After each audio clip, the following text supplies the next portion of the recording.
A história de Silent Hill F é traumatizante, mas importante. Deixa meu like aqui, né, velho? De início, já me inscrevi. Eu sempre faço isso, posso me arrepender depois, que às vezes o vídeo é uma bomba. Vamos lá, velho. A live voltou, né? O chat tá em tempo real agora, né? Pelo menos eu tô falando, vocês estão respondendo bem na hora.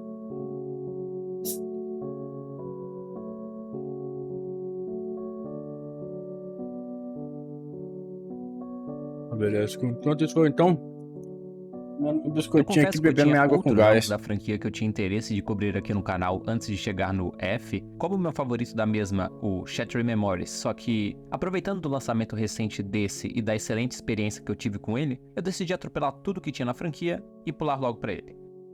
Se esse é o seu primeiro vídeo do canal, bom, eu nunca falei de Silent Hill aqui, então vamos explorar um pouco desse novo universo que a Konami deixou o Ryukishi criar. E claro, explicar a estrutura do vídeo. Para facilitar, eu vou deixar o mesmo dividido em capítulos aqui embaixo, mas para dizer verbalmente, nós costumamos sempre explorar como as ideias para criar o jogo vieram à tona na cabeça dos criadores, e depois entrar no contexto da história narrada e etc., onde exploraremos a história do jogo em si, sem interrupções e comentários. Apenas um segmento imersivo para quem quer saber dos acontecimentos e lore. E depois passamos para a gameplay, onde falamos, pasmem, justamente da gameplay. Além de outros elementos como trilha sonora, cinematografia e detalhes soltos que merecem destaque. Por fim, mas não menos importante, chegamos ao ensaio, espaço onde abordamos temas mais profundos, reflexões e até algumas explicações adicionais sobre a história. Então, sem perder mais tempo, vamos lá. Silent Hill F nasceu da vontade da Konami de reviver a franquia após mais de uma década de silêncio. Depois do lançamento de Silent Hill Downpour em 2012, a série ficou estagnada, e muitos fãs acreditavam que jamais veria um novo título. No entanto, em fevereiro de 2021, começaram a surgir relatos de que a Konami estaria trabalhando com estúdios terceirizados para trazer a saga de volta à vida, e Silent Hill F seria uma dessas apostas. A ideia por trás do projeto era clara, retornar a raízes japonesas da série, que haviam se perdido com o tempo. Segundo a própria Konami, a franquia havia se tornado excessivamente ocidentalizada, e coloca aspas nisso. E por esse motivo, o objetivo agora era desenvolver... Fala isso, mas a gameplay é como? Totalmente ocidentalizada, né, velho? Um Silent Hill que fosse, acima de tudo, um terror 100% japonês. Isso significa abandonar o cenário clássico da cidade americana de Silent Hill e criar algo novo. Mete um RPG de turno aí, velho. Com uma identidade mais local. Para dar a forma a essa visão, a Konami contratou o estúdio Neobards Entertainment. Pois é, para desenvolver o jogo, e reuniu uma equipe criativa forte. A direção ficou por conta de Ao Yang, pois é, com Motoi Okamoto como produtor. E talvez a decisão mais marcante foi a contratação de Ryukishi Rena, o escritor por trás da famosa visual novel Higurashi no Nakukoroni, para comandar a narrativa. O resultado foi uma história ambientada na década de 1960, em Ebisugaoka, uma cidade fictícia japonesa. No centro dessa história está Hinako Shimizu, uma estudante do ensino médio que precisa enfrentar monstros grotescos, resolver enigmas e, acima de tudo, tomar decisões. Algo que o Ryukishi fez questão de enfatizar. Ao contrário de outros protagonistas da série que apenas reagiam aos acontecimentos, Hinako tem agência, ela faz escolhas e trilha seu próprio caminho. A cidade de Ebisugaoka, por sua vez, foi inspirada em Kanayama, na província de Gifu. A escolha do local partiu do próprio Ryukishi, que enxergou na arquitetura e paisagem urbana de Kanayama uma representação visual forte da passagem do tempo. A equipe de desenvolvimento chegou a visitar a cidade para capturar referências e materiais visuais, recriando fielmente o ambiente da década de 60 no jogo. Na parte Cara, Pokémon abriu meus olhos pra não acreditar mais em porra nenhuma. Tem aquela discussão de que nota não importa? Em anime isso não me pegou ainda não. Agora em videogame isso me pegou. Porque, caralho, tem um site aí que começa com I e termina com N. Que olha, tá falando uns negócios aí meio duvidoso. Sei não, hein? Tá rolando grana aí pra poder falar bem de jogo, hein? Materiais visuais, recriando fielmente o ambiente da década de 60 no jogo. Na parte visual, o artista Kira liderou a direção de arte, optando por fugir do estilo enferrujado não e posso manchado afirmar, de sangue não tenho que marcou prova, os não primeiros sei. jogos da franquia. Em vez disso, buscou uma estética diferente, mas ainda assim familiar, baseada em um conceito tradicional de terror japonês. Abre aspas, encontrar o terror na beleza, fecha aspas. Ou seja, aquilo que é belo, perfeito, quase etéreo pode, com um olhar mais atento, revelar-se profundamente perturbador. Esse conceito também guiou a criação dos monstros do jogo. Segundo a equipe, foi um desafio unir a visão de Ryokishi com os traços artísticos de Kira, buscando criaturas que não apenas fossem assustadoras no visual, mas que se O melhor infiltrassem vídeo de na crítica que eu vi de psique dos Pokémon foi jogadores. do E narrativando, como não velho, poderia faltar, esculhambando o no jogo. Silent Hill, a trilha sonora também foi tratada com extremo cuidado. Akira Yamaoka, Sobre compositor Pokémon. icônico da série, retornou para compor as músicas Silent Hill eu vi algumas reviews se decepcionando um pouco com a gameplay, mas falando que a atmosfera, o resto da história é bem legal. É só a gameplay que tem uma pegada mesmo, mas o jogo é bom, tá ligado? Assim, eu vi mais coisa positiva mesmo de Silent Hill F. Não vi gameplay, vi porra nenhuma. Só vi comentários mesmo, pessoal elogiando o jogo. Então deve ser um jogo bom. com extremo cuidado. Akira Yamaoka, compositor icônico da série, retornou para compor as músicas do mundo da névoa, já Kensuke Inagi ficou responsável pelo mundo real, misturando antigas músicas japonesas com ecos ambientais para representar emoções como agonia, medo e conflito interno. Além deles, compositores parceiros de Ryokishi também ajudaram com a trilha sonora. Yamaoka comentou que procurou infundir nas músicas a sua própria identidade cultural japonesa, enquanto Inagi gravou sons diretamente em Kanayama para capturar Tá a paisagem bonito mesmo, sonora da isso é cidade gameplay, real, né? que inspirou Tá bonitaço, Hibisugaoka. Antes de qualquer coisa, deixa o like aí. Bora, é só tirar da tela cheia, fi, rapidão. Deixou? Então bora. Já deixei meu like no início, porra. Confio que o vídeo vai ser bom. Até o momento eu curtindo a vibe. Era a década de 1960, tempo em que o Japão despertava da sombra da guerra para vestir-se de modernidade. As cidades grandes cresciam, iluminadas por neons e arranha-céus. Mas nas vilas escondidas entre rios e montanhas o tempo parecia não seguir o mesmo ritmo. Ali, a tradição resistia. Os mitos ainda respiravam, e as famílias carregavam tanto orgulho quanto silêncio. Hibisugaoka é uma dessas cidades, um lugar que já conheceu o movimento, quando as minas de carvão atraíam trabalhadores e a represa, construída nas montanhas, prometia prosperidade. Hoje, porém, resta apenas a memória.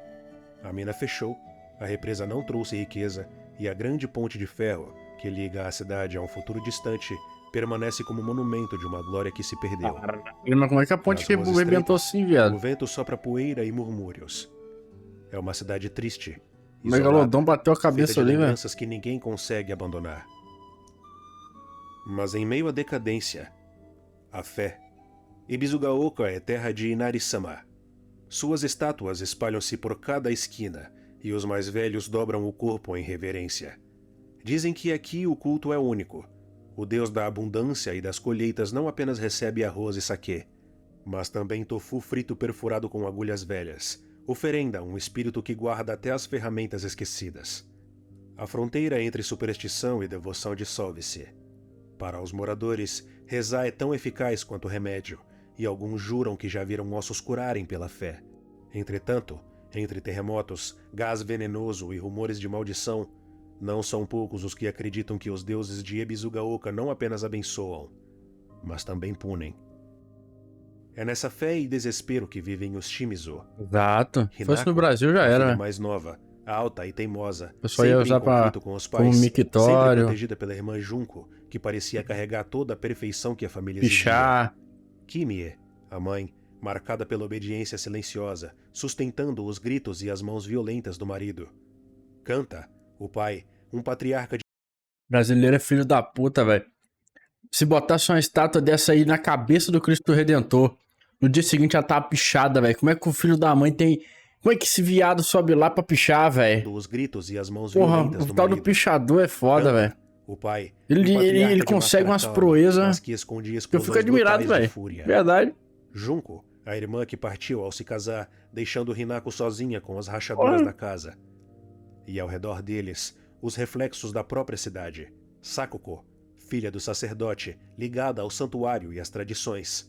Rinko, fascinada por moda e pelo novo, dividida entre a rigidez e o desejo. Shu, o amigo de infância, parceiro de brincadeiras e de rebeldias, um raro respiro no peso da vida. Hibisugaoka é feita dessas vozes. De crianças que correm até Bomboniere Shizuruya para provar doces baratos, de idosos que Ainda bem, cochicham velho. sobre maldições enquanto os jornais falam de arsênico e doenças, Tem lugar de que ainda famílias presas respeita. em lares marcados por obediência, violência e silêncio. No entanto, há algo mais profundo que percorre as ruas e os campos. Algo que se move A como parede névoa. da minha casa já foi Não pichada apenas a já. bruma que cobre a O cidade, símbolo de mas uma CV, comando presença misturada vermelho. de dor, Vai tomar no rancor cu. e carne. Monstros que caminham como se fossem a cicatriz viva de cada ferida guardada. Porque em Ebizugaoka, a tradição não é apenas memória. É sentença. E a névoa guarda tudo o que não pôde ser esquecido. Hinako estava... Ou melhor, uma memória de Hinako. Ela brincava com uma boneca, enquanto se queixava de não precisar brincar com outras garotas. Possivelmente ela tinha dificuldade de lidar com outras meninas, por andar muito com meninos. Mas como uma voz no fundo do pensamento, sua irmã apareceu e se ofereceu para participar. Infelizmente, a felicidade de ter alguém não duraria Eu tanto. só vou discordar um pouco que a personagem tem um design realista, cara. Eu não acho não, mano. E se ofereceu para participar. Eu olho pra ela e vejo um boneco, assim, é bem feito, tá ligado? É bonito. Mas eu não acho que chega a ser realista, não, velho. Infelizmente, a felicidade Pô, de puta ter alguém boneco, não duraria velho. tanto, pois logo em seguida Hinako despertou no mundo real, longe dos pensamentos. No mundo real, Hinako encontrou a sua irmã, bem vestida com roupas típicas de mulheres da época.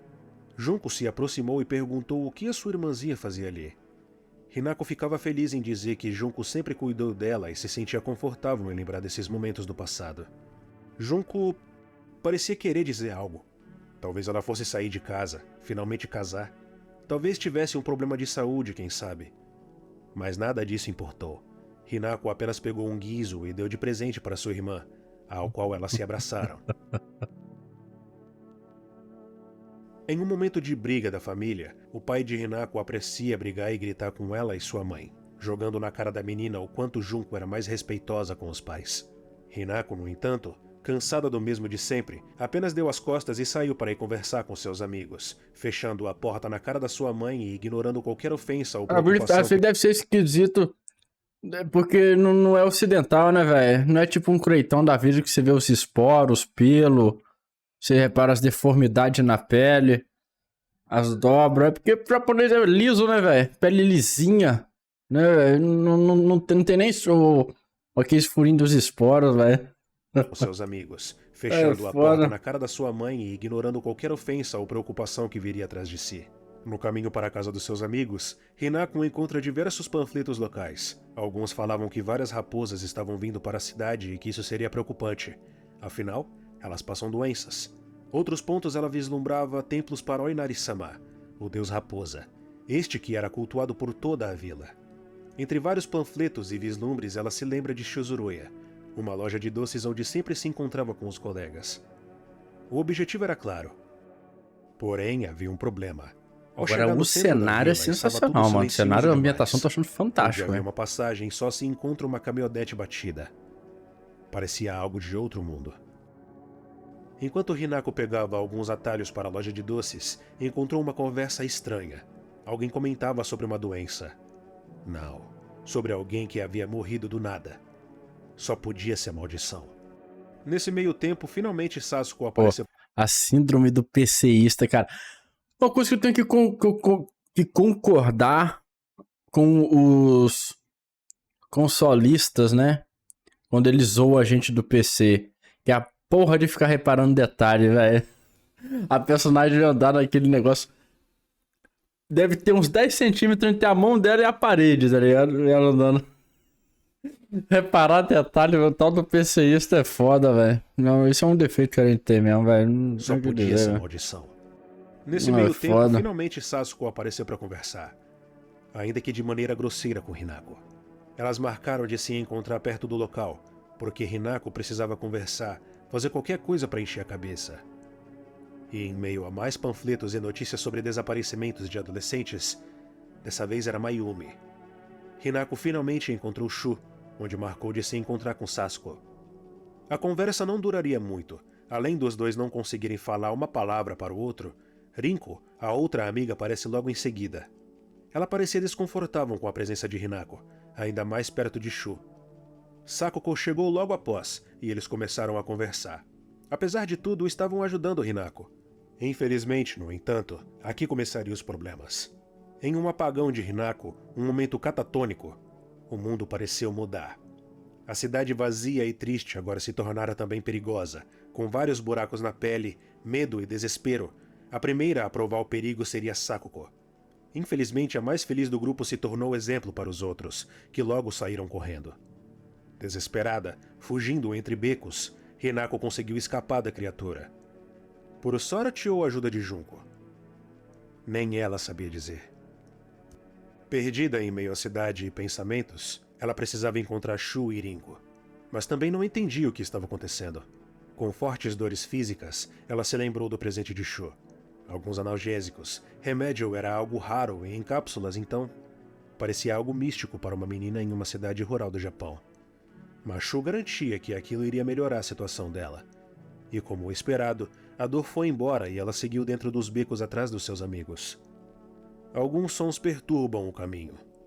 Era impossível de dizer o que era, e se não fosse a vontade do monstro de aparecer para Hinako, nunca teríamos visto a sua presença. Era uma criatura esquisita, uma boneca articulada, desajeitada, com apenas uma faca de cozinha nas mãos. O sangue e a dor da criatura eram claros, mas o medo apenas tirou Hinako daquilo. Dentro de uma casa, desesperada, a menina ficou encurralada. Não sabia como sair do cômodo que havia se metido. Explorando um pouco o lugar atrás de respostas ou algo para facilitar sua jornada, Hinako encontrou uma máscara. Parecia que as respostas estavam nas criaturas. Uma pena que ela era ingênua demais para perceber isso ainda. Ela abriu a porta e seguiu em frente, onde eventualmente outra boneca apareceu. Dessa vez o corredor era estreito demais para esquivar por ela. E o pedido de socorro deixou a situação mais urgente. Por sorte havia um cano no chão. A resposta estava ali: enfrentar ou apenas postergar um encontro com as criaturas. Não importava, e assim Hinako fez até voltar para Shizuruya. Lá, esperava Sakuko, ou ao menos o que restava dela. Não tinha como salvar sua amiga. Sem respostas, com medo, o mínimo que Hinako poderia proporcionar para ela... Não sei. Talvez um pouco de dignidade e amor. Em algum lugar ela se sentiria melhor. O lugar parecia se encaixar. Ela amava os doces da loja da sua família. Mas nem esse momento seria respeitado. Mais criaturas pareciam se aproximar do lugar. Hinako não tinha outra resposta senão lutar e tentar preservar Shizuruya. Ela lutou, matou um por um dos monstros ali. Mas do que adiantava? Outra dor de cabeça e mudança de plano. A menina agora despertava em um lugar estranho. Parecia outro mundo. Dando as boas-vindas com preocupação, uma voz pareceu sugerir que Hinako descansasse ali. Explorando o lugar, ela encontrou um altar, onde havia uma mensagem. Hinako deveria prestar respeitos aos seus antepassados e deuses, e colocando algumas oferendas no altar, a alma dela seria purificada. E assim foi feito. Colocando alguns itens que remetiam às mulheres da época, ela prestou respeito, e as luzes para a saída se acenderam. Infelizmente, enquanto Hinako caminhava para a porta, algo apareceu procurando ela, e a porta não se abria. Desesperada, ela começou a gritar. A voz pedia calma para Hinako, tentando apaziguar a situação com a mente. Mas Hinako, em desespero, continuava a gritar, e com os gritos, a porta se abriu. Nos braços do Homem-Raposa, ele ajudou Hinako, mencionando que tudo o que ela havia passado era um pesadelo. Tudo estava sob controle agora. Hinako explorou aquele lugar. Parecia escuro demais e vários enigmas faziam o local diferente. Chegando em uma porta, havia 2 raposas ao lado da passagem. Algo precisava ser feito. E então, a menina seguiu e entrou em outra porta. Essa tinha um cadeado com alguns símbolos. Mas quais seriam? Entre a escuridão, lendo alguns textos sobre uma lenda antiga, achou pistas para resolver o quebra-cabeça e finalmente a senha estava em mãos. Parecia uma resposta encontrada em lendas antigas. Kudzu, um profeta, nome que também era dado a um remédio caseiro na vila. Parecia se conectar com algo, mas não havia tempo de pensar. Outra criatura aparece. Dessa vez uma cega, acorrentada e com a barriga aberta. Era estranho, tinha um cadeado no pescoço dela, como se pertencesse a alguém. Hinako conseguiu enfrentar a criatura e seguiu para a porta do cadeado, onde inseriu o código e pegou uma chave de jade místico. O Homem-Raposa disse que esta fora feita especialmente para Hinako, ao qual não entendeu, porque o homem saiu logo em seguida. Com a mente deteriorando, talvez por conta dos remédios que vinha tomado, quem sabe, Hinako correu até a porta onde colocou a chave e abriu a grande passagem. O Homem-Raposa apareceu novamente, disse que ali só podiam entrar pessoas escolhidas e sumiu. E quando Hinako fechava a porta, algo veio em direção Cara, até dela. o momento eu tô achando maneiro, velho. A gente já viu ali puzzle. Já chegou na parte do combate, né? Pelo jeito. Eu queria saber como é que você... Porque provavelmente a arma deve quebrar, né? Você deve encontrar mais durante o cenário aí, conforme você vai jogando. E a atmosfera tá maneira pra caralho, mano. Escolhidas e sumiu. E quando Hinako fechava a porta, algo veio em E direção tem que dela. ver também, eu não sei se ele vai falar nesse vídeo aqui, se esse vídeo é só sobre a história ou se vai ter alguns bônus, assim, de explicar as criaturas também, né? Porque tem isso no Silent Hill, né? As criaturas são muito reflexo da personalidade de algum dos personagens, né? Tem alguma coisa a ver com a história também. Escolhidas e sumiu. E quando Hinako Ah, fechava a lore. porta, algo veio em Lore. direção dela e a empurrou no chão, apagando a menina. No outro plano, Hinako acordou nos braços de Shu. Ficou feliz de certa maneira que ele estava vivo. Eles comentam que Irinko estava desaparecida e decidem ir atrás dela. Provavelmente em casa? O caminho era claro. Durante o trajeto, a dupla se pergunta se Então, aquilo mas eu tudo não sei poderia se ser um sonho. é Mas eles não capítulos, teriam né? conforto Do jogo. assim. Era claro que não era. Mas de alguma maneira, Hinako parecia não tão preocupada. Eles encontram a casa do médico local e até exploram o lugar, meio que sem saber o que procuravam. Parecia uma cena de crime, um quarto com história brilho é de isso sangue aqui. para o outro. Quem sabe o que havia ocorrido ali? A caminho da casa de Irinko, Contar a alguns história em caminhos 20 pareciam minutos. fechados com a doença, ou seja lá o que eram Tá igual a da aquelas Sailor flores. Moon lá. Falou Então 5 Hinako arcos teve em que 20 contornar o minutos. caminho. Uma pena seria o que ela encontraria dessa vez. Com a necessidade de abrir um celeiro para passar, ela ficaria surpresa ao ver que o mesmo estava trancado, e a chave logo ali perto, dentro de um poço. Ou pelo menos foi onde ela foi parar depois de cair ao tremor de As outra criaturas criatura. tá muito foda Era também, gigante, velho. com órgãos expostos e 2 armas em cada mão. Uma faca de cozinha gigante e um tentáculo que agarrava tudo ao seu redor. Era estranho. Aquilo parecia se conectar, mas não era claro. Com a criatura derrotada, os dois seguiram para casa. No caminho... Isso é um bagulho que eu não curto, velho. Eu não sei se... É porque eu também não sou do Silent Hill, né, velho? Eu imagino que Silent Hill você seja uma pessoa indefesa. A arma seja mais pra stunar os bichos assim, tá ligado? E um combate bem limitado. Aqui parece que é tipo, né? Que não, o pessoal confundiu até com Souls-like, mas não é um Souls-like. De você vê que ela dá dash, né, velho? Tem as esquivas ali também. E ela vai dar lapada nos bichos, velho. Nos monstrão, mano. Assim, eu não sei, eu não sou do Silent Hill. Não me lembro como é que funciona os antigos, até porque eu só vi história, nunca vi gameplay de jogo também. Vai ver se é assim nos antigos também, se você enfrenta os bichão, velho.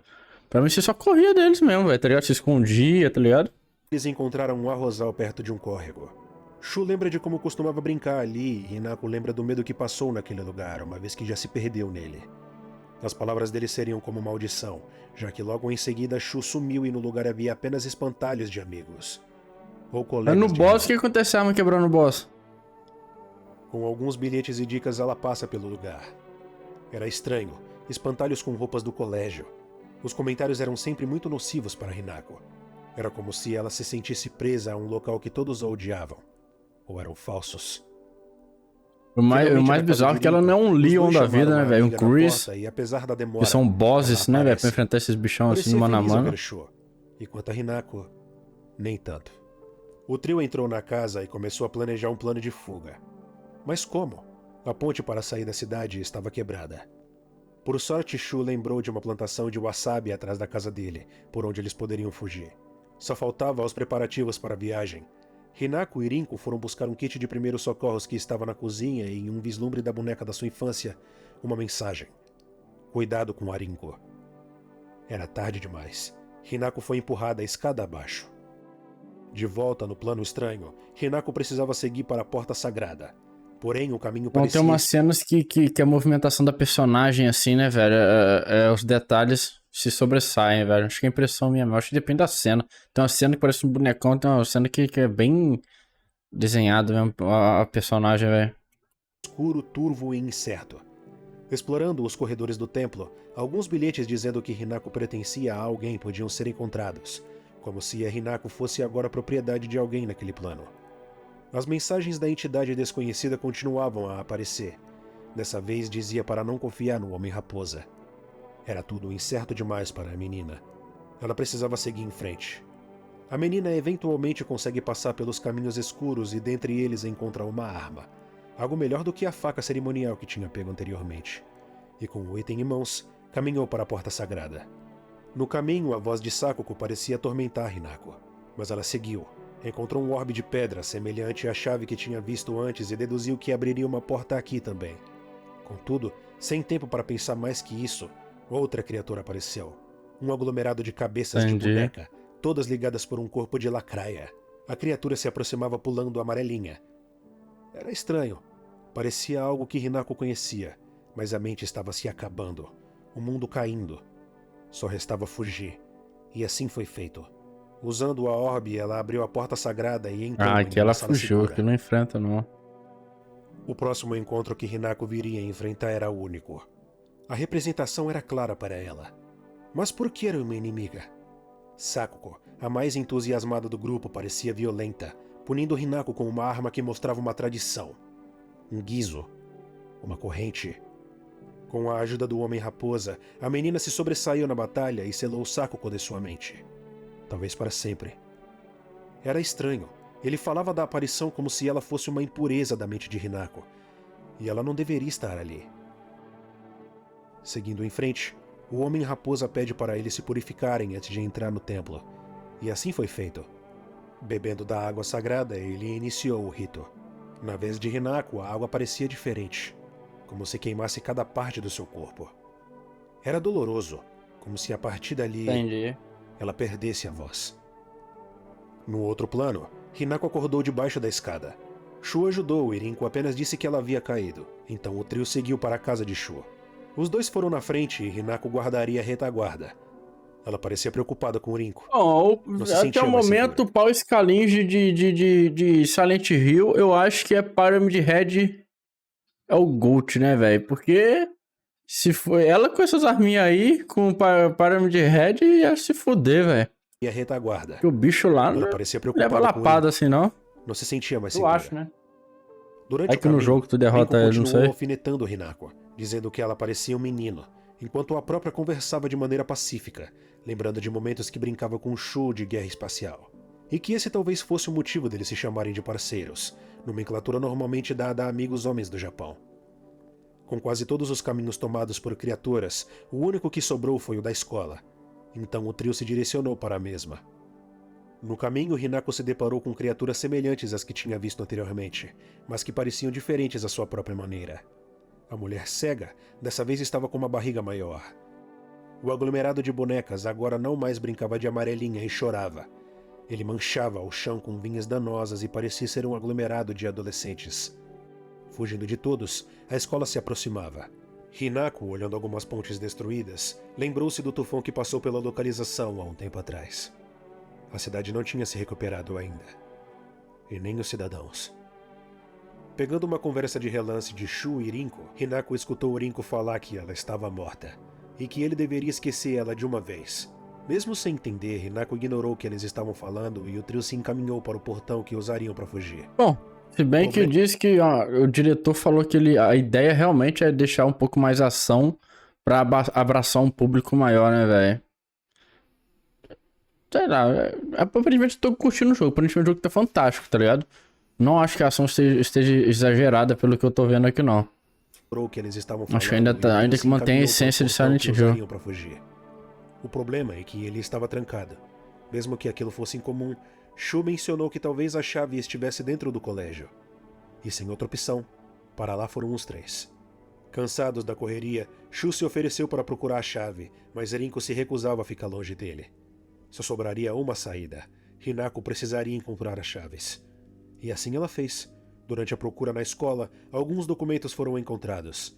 Falando de coisas diversas, desde a construção de uma represa na cidade até a habilidade do diretor da escola em podar flores. A procura foi demorada e cheia de criaturas, mas eventualmente a chave do portão foi encontrada. Assim como um avistamento de Junko, a irmã mais velha comentava sobre o valor das amizades de Hinako e que ela deveria escolher o que ela considerava mais importante: amizades ou algo mais concreto. Voltando para os seus amigos, chegava a vez de Hinako descansar, e em meio a mais um sono, ela foi transportada para o outro lado. Durante a entrada do Pode sono, ser. Hinako escutava Rinko falando coisas esquisitas para Sho, como se seduzisse ele, ou algo assim. Nos braços do Homem-Raposa, Hinako despertou do sono e os preparativos para o ritual iriam começar. Mas antes, ela precisava se despedir. Passando pelos corredores da mente de Sakuko, Hinako encontra diversos documentos falando dos medos da menina e da dificuldade que ela tinha para fazer amigos. No fim, a Hinako era tudo que ela tinha, mas nem isso parecia de verdade para ela. Com os corredores atravessados, chegou a hora de se despedir da sua amiga. E resolvendo outro enigma, o passado seria colocado na escuridão do esquecimento. As duas coisas que Sakuko mais temia. E assim foi feito. Hinako abandonou a sua amiga e a deixou para trás, presa em um crepúsculo eterno. A segunda despedida seria de Rinko. No caminho, documentos evidenciavam a vaidade da amiga e como ela tinha inveja da beleza de Hinako. Outros pontos que Hinako percebeu foi o fanatismo por Shu e por manter uma imagem de mulher perfeita para ele. Com os corredores enfrentados, chegava a hora de se despedir. Presa em uma Tem gaiola, que ter enigma fadada mesmo, a velho. encarar aquilo que Isso aí acreditava como real para acrescenta si, bastante. Hinako matou Rinko queimada, tirando tudo aquilo que ela acreditava como real. A beleza externa. Com as despedidas feitas, ela poderia seguir em frente e assim foi feito. Até ela se deparar com outra pessoa que faltava dizer adeus. Shu. Shu, ao invés de clamar por ajuda como Sakuko e culpar Hinako como Rinko, ajudava a menina. Dizia como ela era importante, mas a sua voz parecia sofrer. Durante os corredores, Hinako encontrou outra criatura. Ela era estranha, parecia ter várias barrigas e cuspia casulos de bonecas. Era uma criatura que dava a vida para outras criaturas. Uma representação estranha. Hinako não conseguia compreender aquilo, mas derrotou o monstro. Hinako finalmente juntou as lembranças dos dois juntos e na hora Caralho, a de se despedir, bichinha é o enforcou seu Berserker amigo, mesmo, velho. sobrando agora Porra, apenas ou os ela e o bichos aqui que são Homem-Raposa. muito peba, Na sua velho. frente, apenas os ritos esperavam. Porém, no caminho, outra dor de cabeça. Hinako estava ficando instável, assim como os mundos que imaginava. Ela despertou na escola, e sozinha, indo atrás de seus amigos, a menina foi surpreendida novamente pela criatura do início da jornada. Então a fuga era a única saída. Hinako até explorou a floresta atrás de seus amigos, mas em vão. Eu E que tô para piorar, viajando também, o monstro velho. novamente apareceu atrás dela. Fugindo e desesperada, ela abriu a porta que o trio queria abrir antes e fugiu, até chegar na casa de Shu, onde a criatura, por alguma razão, não entrou. A porta da casa, no entanto, estava fechada, e indo atrás das chaves, alguns documentos lembravam ela da ideia do Shu. Ele estava pesquisando alguns remédios para Hinako, para as dores e crises da sua amiga. Alguns remédios foram pegos na farmácia, mas a Hinako parecia estar ficando viciada. A saída eram os caseiros, e pelo que parecia, estava dando certo. Hinako se sentia melhor usando eles. Com as chaves em mãos, ela entrou na casa, olhou algumas fotos do seu amigo e a porta bateu. Ansiosa e feliz com a possibilidade de ser um amigo seu, ela abriu. Mas era a criatura. Ela havia entrado no lugar e apagou a menina. De novo, no outro plano, os rituais estavam prontos para serem atendidos. E novamente a entidade parecia avisar Hinako do perigo, pedindo para ela ir embora. Senão, não tinha mais volta. Em meio a um lugar confuso, com mensagens do médico local, mensagens que falavam sobre sintomas de possessão da raposa, algo que ele via como anticientífico. Em meio a tanta confusão, Hinako encontrou o Homem-Raposa e o local do primeiro ritual. O rito consistia na menina arrancar o próprio braço, algo que ela fez sem hesitar. No local onde antes havia o braço comum, agora era colocado um braço de raposa. Hinako se transformava em outro ser. Indo para o próximo ritual, a menina Caralho, destruiu velho. todas as criaturas no seu caminho, e quando finalmente chegou, era hora de se marcar. Nas suas costas agora era queimado um símbolo. Com a nova marca, outra habilidade era adquirida. O terceiro rito foi enfim alcançado, e com ele chegava a hora de colocar a máscara de raposa. E com uma faca ritualística, o rosto de Hinako foi arrancado e no lugar, a máscara da raposa era posta. A dor era insuportável, mas o Homem-Raposa conseguiu acalmar a menina. E ela seguiu em frente. Com as mãos dadas com o seu parceiro, os dois caminharam até a bênção.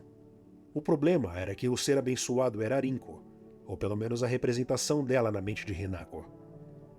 Hinako clamava para Rinko se acalmar, dizendo que iria morrer e sumir para sempre, que ela poderia viver em paz, mas nada chegava na mente de Rinko. Era como se ela não mais escutasse a amiga.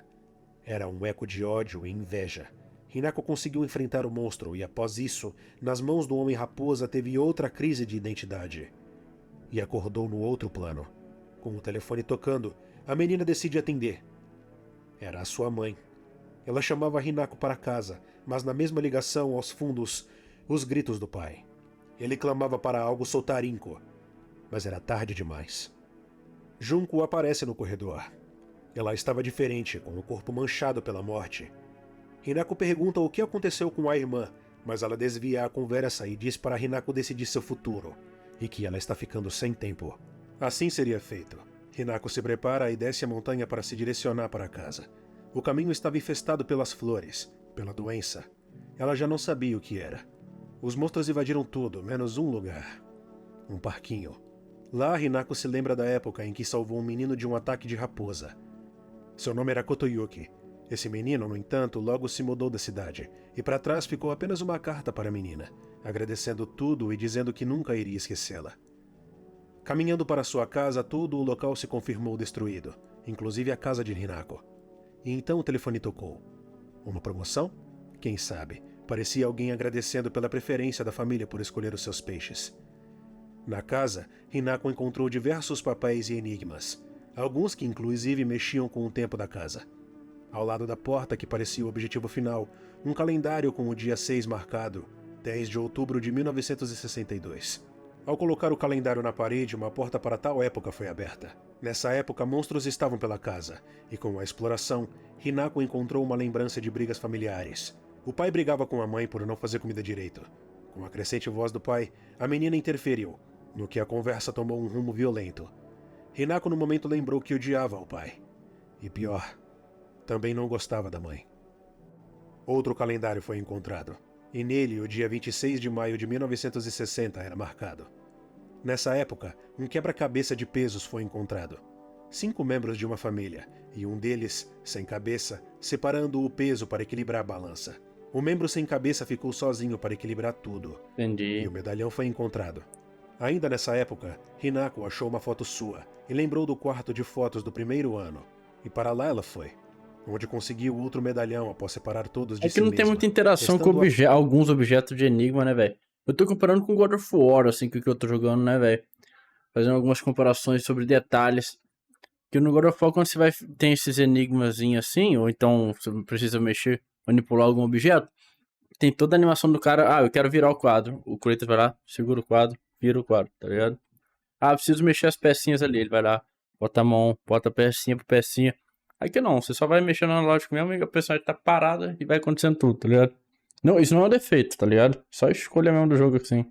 Para lá ela foi, onde conseguiu outro medalhão após separar todos Isso de aí é si um mesma, defeito quando restando isso apenas um medalhão. reflete no preço do jogo. Ela foi para o último ano. Silent Hill F Com não é o medalhão barato em não, mãos, né, outra velho? memória do É o quê? passado foi 300 vista. pila? Hinako reclamava com o pai sobre a irresponsabilidade dele em meio ao dinheiro da família. Todas elas foram afetadas por conta dele. Mas isso só gerou mais discussão e violência. Com todos os medalhões na porta, Hinako finalmente abre o caminho para o seu próprio quarto, onde vê ela mesma tomando vários remédios para se acalmar. Quando Hinako ia sair do cômodo, a Hinako da lembrança começa a falar com ela. Ambas se perguntam o que elas são, mas sem deixar a conversa tomar outros rumos, a Hinako da lembrança lembra da Hinako atual que ambas deveriam se ajudar. Que ela poderia ter matado ela há muito tempo, mas não o fez, porque não era o plano dela. Mas ela estava cansada. Cansou de tentar se comunicar e que agora iria matar a todos. Os pais, os amigos e por fim a cidade inteira. A discussão acaba ficando pesada e Hinako apenas desaparece.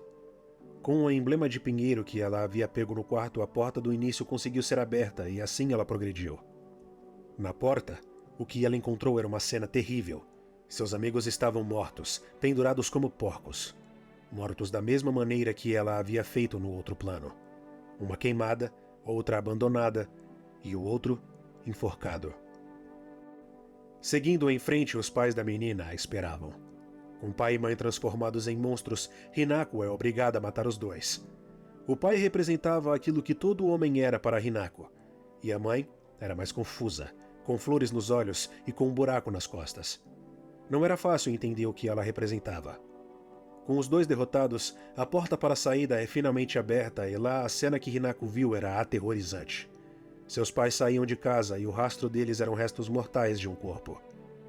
Correndo atrás deles, Hinako então se depara com a criatura que vinha perseguindo ela esse tempo todo. Era tarde demais. A criatura mata os pais da menina na sua frente e a deixa maluca, onde outra transição ocorre. De volta para o outro plano, o Homem-Raposa e Hinako bebiam de uma água sagrada. O homem queria mostrar algo para ela e pede para que ela o siga. No caminho, Hinako encontrou vários papéis e pergaminhos a guiando. Limpe toda a impureza do mundo. Mate a todos. E com o tempo, ela encontrou também a sala em que ele a esperava. Junko apareceu nessa sala também. Ela queria conversar com a sua irmã. Era estranho ela estar naquele plano também. E o pior, como uma dos membros do culto. Junko falou que faria de tudo para ajudar e que mataria se for necessário. Hinako pensa que seria para ajudá-la, mas... a pessoa ou entidade que Junko queria ajudar não era ela, e sim o deus Raposa. Junko então se retirou, e assim o rito continuou. O Homem-Raposa trocou anéis com Hinako e ambos começaram a selar as suas vidas. No outro plano, Hinako se encontrava no meio da destruição. Com raiva daquilo que havia matado seus pais, ela destruiu tudo no seu caminho enquanto clamava pela sua felicidade ser devolvida e para a criatura pagar por ter destruído tudo. Eu acho que às vezes é Hinako, no bem fim, ação alcançou mesmo, em o alguns monstro. momentos, velho. Quando ia desafiá-lo, o mesmo a pegou Pô, pelo isso não tira um pescoço. pouco da tensão, não que nem se fosse ação na tensão. Até entendo o que você quis dizer, tá ligado? Que às vezes The Evil Within faz muito bem, tá ligado? Mas, pô, mas primeiro que você fica, vira um berserk da vida ali, não perde um pouco o medo, não, meu irmão. Pô, eu tô com um pau aqui, meu negócio é descer o pau em vocês, velho. Sair igual maluco aí, dando lapada nos bichos, velho. Hinako no fim alcançou o monstro, e quando ia desafiá-lo, o mesmo a pegou pelo pescoço. Junko apareceu novamente. Ela disse que o que Hinako estava fazendo era muito rude e pediu para o monstro matá-la. O monstro até hesitou um pouco, mas no fim, matou a menina. No outro plano, Hinako finalmente prestava o último rito. O que parecia ser um chifre ornamentado fora dado aos dois e eles colocaram nas mesas de oferenda, selando tudo. Hinako então começou a se transformar em uma flor, e se decompondo em meio a si mesma, a criatura branca apareceu. De volta ao plano real, dessa vez Hinako, agora Pô, com mas uma se criatura sua missão você tem se o jogo te dá a obrigação de derrotar o bicho, acho que a arma deve durar, mano. Deve ter. A live caiu de novo, velho.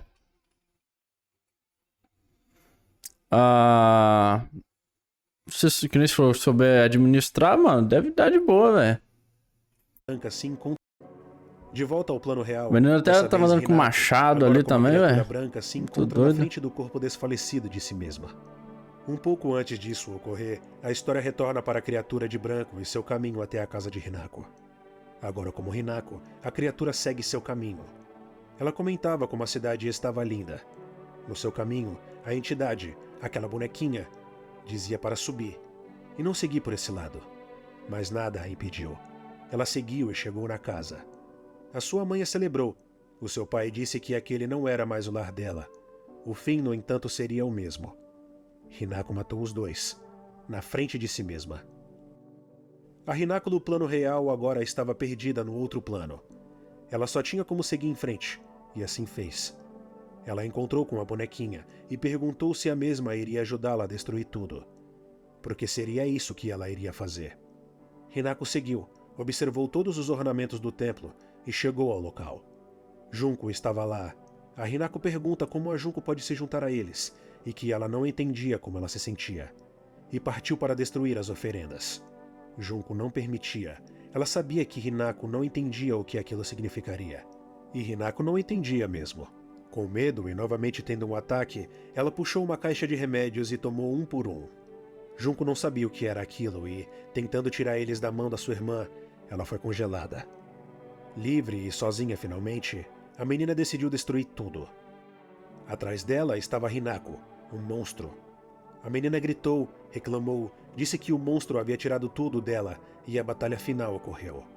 A batalha foi algo diferente. A menina não podia ser derrotada. A cada queda, Parece uns ela Souls voltava com mesmo, olha mais aí, remédios e mano. mais Isso poder. aí O monstro só pra mim podia acho que vai quebrar resistir, todo o clima da porém era parada, velho. inviável. a menina o derrubou. Porra. Cercada por monstros, ela correu até a única saída que enxergava, e guiada por remédios cada vez mais presentes, uma justa posição de realidade em mente. Ela escutava seu pai e mãe clamando para alguém não atacá-los. Olhando assim, não me agrada esse estilo de gameplay mesmo não, velho. Ela não entendia, e após abrir a porta, com um flash vermelho piscante no seu rosto, ela se encontrou com o monstro. Se encontrou com a outra parte. E a história chegou ao fim. Uma ligação da polícia toca. Eles mencionam 2 vítimas do sexo masculino. A suspeita pelos assassinatos seria a mesma de um massacre em um casamento. A suspeita ainda mantinha a arma consigo. Tinha 20 e poucos anos. Um pouco mais de 1,60 de altura e estava consumindo remédios na cena do crime. Olha aí, velho. Final confuso do caramba, né? Relaxa que eu tô contigo. Mas primeiro você deixa o like aí, porra. Pô, até o momento a história intrigante, né? Parece ser bem maneira.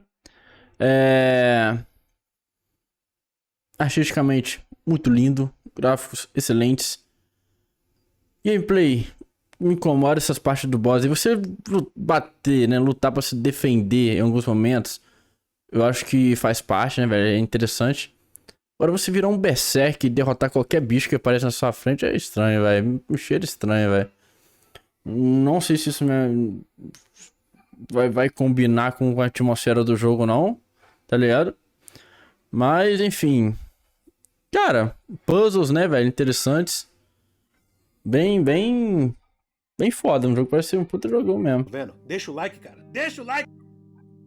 Dependendo das escolhas que a Hinako fizer durante essa jornada, o desfecho diverge. Ainda que os ocorridos e ideia por trás de Ibizugaoka e a menina continuem o mesmo, o fim, ou nesse caso, os finais, podem nos ajudar a fazer sentido dessa história.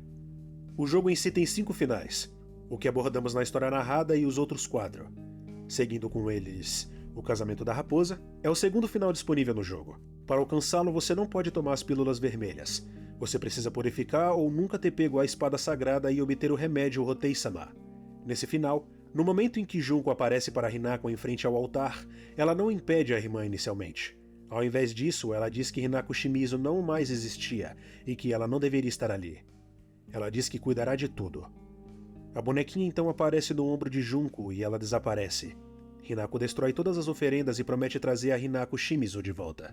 Outra dor de cabeça afeta ela e dessa vez a Hinako ainda não transformada aparece na sua frente.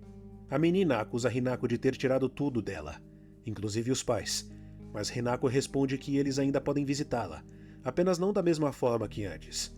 A menina exige de volta tudo que lhe foi roubado, e as duas se preparam para lutar. Depois do primeiro confronto, a menina cambaleia, enfraquecida, enquanto Hinako toma um elixir oferecido pelo Homem-Raposa. Pouco depois, a menina, que antes parecia morta, acaba possuída por uma entidade. Enquanto ele verificava se Hinako estava bem, Shu aparece de surpresa e o atinge na cabeça com um taco. Prestes a finalizar o Homem-Raposa, Shu é impedido quando a Hinako se coloca na frente dele. Confuso, ele pergunta por que ela estava protegendo aquele homem, se havia prometido que seriam sempre apenas os dois. Hinako responde que desejava que pudessem ficar juntos como antes, mas agora era tarde demais. Diz que entende Shu, mas também admite que Kutoyuki, o Homem-Raposa, queria construir um futuro com ela. Apesar de ambas as escolhas a assustarem, ambas também lhe davam esperança. Hinako confessa que queria se dividir em duas, mas Shu apenas se afasta em silêncio. Hinako corre atrás dele, e os dois têm uma última conversa. Shu mostra as pílulas que ele tinha guardado para ela e que elas ajudariam Hinako a refletir melhor. Ele não queria que ela se casasse. Shu fica triste consigo mesmo, se sente um egoísta, e fala que a Hinako deveria odiar ele. Mas ela nunca faria isso. Não depois de tudo que eles passaram. Mas era tarde demais. Shu havia se transformado em Tsukumogami.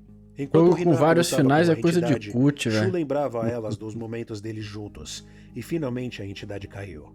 Após isso, os três conversam em meio ao nada. Shu pede para o Kutoyuki cuidar da Hinako. Ela fica brava com eles discutindo sobre ela como se ela fosse um objeto, mas as pazes são feitas. O monstro alto abraça os dois e com uma justa posição, mostrando um eclipse no sol, eles voltam para outra realidade. Vemos Kutoyuki e uma mulher, provavelmente Hinako, entrando em casa. Porém, no chão, gemendo de agonia e medo, vemos a menina, ou pelo menos o rosto arrancado dela. Ela não queria ficar como a sua mãe, mas no fim, se tornou. O final, a raposa molha sua cauda é semelhante dos requisitos. Você não pode tomar os remédios, porém precisa obter a espada sagrada impura e alguns itens, como uma bonequinha de argila que precisa ser ofertada em um gizo. A cena com a irmã Junko ocorre quase a mesma, porém dessa vez Hinako diz que não quer ser o que as pessoas esperam dela, e sim o que ela quer ser. Porém era tarde demais para isso, segundo a sua irmã. Junko congela e Hinako diz que não é tarde, e com a bonequinha nos ombros, destrói tudo. Ela fez a sua escolha. Atrás dela, novamente, aparece a Hinako do outro mundo. Ela pensou ter matado a menina e ficou brava porque ela estava interferindo com tudo. Uma luz contra o monstro branco ocorre, porém no meio dela, Kotoyuki interfere. Ele diz que essa não é a maneira que uma subordinada deveria agir. A menina pergunta quem é ele, porém, ele também não reconhece ela. Hinako nunca agiria dessa maneira. Como ela entrou naquele plano sagrado e quem era ela? A visão da bonequinha aparece e Kotoyuki tem a sua atenção chamada. Aqui novamente Shu aparece e bate na cabeça do Homem-Raposa. Shu comenta que sempre acreditou que Hinako iria encontrar as forças para expressar os seus verdadeiros sentimentos, sua verdadeira vontade. Porém, o momento dos dois logo acabaria, porque Kotoyuki se transformou em uma entidade, Kyuubi. No vazio, a entidade fala que deveria transformar a menina em sua esposa. Kyuubi aí, ó. Ele é apenas um homem que se apaixonou. Ele respeitou ela, e por isso Cadê o se Madara? submeteu às fragilidades humanas. Mas se por respeitar essas fragilidades ele arriscaria perder a menina, as coisas agora seriam feitas à sua maneira. Ele pede para ela abandonar o mundo, virar apenas um cartaz que com o tempo seria pó. Uma menina que no fim foi tomada pelo espírito da raposa. Durante a luta, a Kyuubi fala que estudou a humanidade. Fez tudo para dar o melhor para a menina, mas ainda assim, no fim, a entidade caiu. Por querer mais. Por esperar mais da sua vida. A menina, Hinako, venceu a raposa. Enquanto Shu e Hinako saíam do local, a raposa ficou feliz com as palavras da menina. Ela agradece a gentileza da entidade. Apesar de tudo, ela aprendeu com aquilo. Shu conversa com a entidade, diz que a mesma é um parceiro dos dois agora. Um amigo? Quem sabe? Eles saem e a raposa reconhece tanto Shu quanto Hinako como pessoas fortes. Portanto, ela não poderia baixar a cabeça perante eles. De volta ao mundo real, eles correm até Shizuruya. Hinako agradece Shu por mostrar o quão forte ela poderia ser, e ele diz que sempre esperou aquilo dela. E no fim, um rádio toca. Com os vazamentos de gases tóxicos ainda crescendo, é recomendado a evacuação da cidade imediatamente. O final Ebizugaoka em silêncio, o considerado verdadeiro, é o mais complicado de conseguir, pois você precisa ter pego pelo menos 2 finais anteriores a ele, como também fazer todos os requisitos deles. Feito tudo isso, no encontro com a Junko, a menina diz que algo está brincando com todos ali. Um quer que a menina case, o Homem-Raposa, e o Shu quer ela livre. Isso tudo está colocando ela contra si mesma. Ela se desculpa por ser uma filha ruim. Ela apenas quer ser livre, então quebra tudo, sem a Junko interferir. Atrás dela, Hinako estava novamente ali, mas ao invés delas brigarem, elas apenas se sufocaram por um tempo. Enquanto as entidades apareciam Pra quem gosta de platinar jogo, tem uns troféus que é foda, velho. Troféu multiplayer, o troféu do zero jogo 2 vezes, né? Já pensou um troféu faça todos os finais? Porra, deve ser foda. Elas brigarem, elas apenas se sufocaram por um tempo. Enquanto as entidades apareciam atrás de cada uma, Kotoyuki tenta exorcizar as criaturas, mas era tarde. A entidade, agora como Kotoyuki, fala que um dia a humanidade iria produzir uma menina incrível, com poderes incríveis. E no nascimento dessa menina, uma magia seria posta no sucessor do clã. Magia esta que faria o sucessor ir atrás dessa garota. Esta que era a menina. A entidade chama Kotoyuki de fracasso, mas Hinako decide proteger ele. Então a batalha começa. Enquanto Hinako enfrentava a Kyuubi, em outro plano do vazio, a menina enfrenta o Tsukumogami. Após a batalha, as duas fogem do templo com a ajuda de Kotoyuki e pede desculpas pelo Kyuubi agir daquela maneira. Ao fim, eles se despedem, com a promessa de que Hinako irá pensar no caso dele, devagar e cuidadosamente. No mundo real, a menina se encontra sozinha. Ela vê a cidade vazia e silenciosa. Um tempo se passa e vemos Hinako lendo uma carta de agradecimento de Kotoyuki e então as duas se perguntam o que deveriam fazer da vida delas. Com os ensinamentos que aprenderam com a jornada, elas agora almejam viver uma vida cheia de paixão e de propósito. As duas então andam pela cidade, Apreciam um silêncio e, em cima de um dos portões do templo local, observam a silenciosa e inundada cidade de Ebizugaoka. E então, o próximo final. É o final piada da série. Dessa vez, a volta do final UFO, onde após ler alguns cartazes e escutar algumas notícias na rádio, o grupo, em um estilo de mangá, discute sobre invasões alienígenas da cidade. E que o monstro branco agora seria uma arma criada para achar esses invasores. O final é bem bobinho, como esperado. Ou seja, ele é o melhor final desse jogo. Concordo.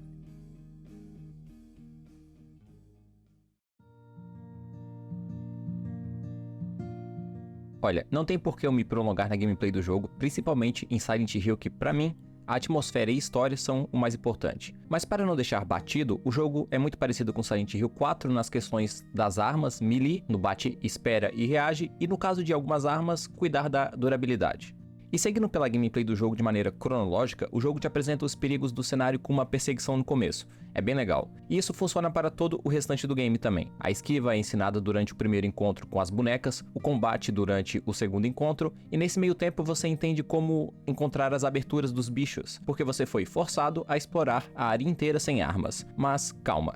Esquivar e bater não são as únicas coisas aqui. Você pode contra-atacar, mecânica essa que é essencial para se aprender, porque mais à frente do jogo tem tanto inimigo junto e na dificuldade difícil é pior ainda, que tu vai morrer se não souber usar isso. Com todas as mecânicas em mente, a gente pode ir para os itens agora, que se resumem em item de cura, para recuperar a vida e sanidade da Hinako, tadinha, ela é viciada, e esses mesmos itens que podem curar podem ser ofertados no templo também. E com os pontos que você ganha fazendo isso, dá para dar upgrade na vida, estamina e sanidade. E claro, espaços para adorno, ou nesse caso, Omamori. Esses Omamores, por sua vez, dão efeitos diversos, que meio que abrangem o jogo para a criação de builds. Alguns aumentam a vida, outros a estamina, alguns aumentam o dano e etc. Eu particularmente não usei isso direito, mesmo jogando na dificuldade difícil, tanto as batalhas normais quanto as boss fights foram bem diretos ao ponto. Você decora o chefe e mata ele. E falando em chefes, olha só, temos alguns principais como as versões dos amigos da Hinako, e como eu posso dizer, eles são bem maneiros. A trilha sonora é de ponta e o moveset é justo o bastante para dar aquela sensação de recompensa quando vencemos, sem precisar ser super difícil.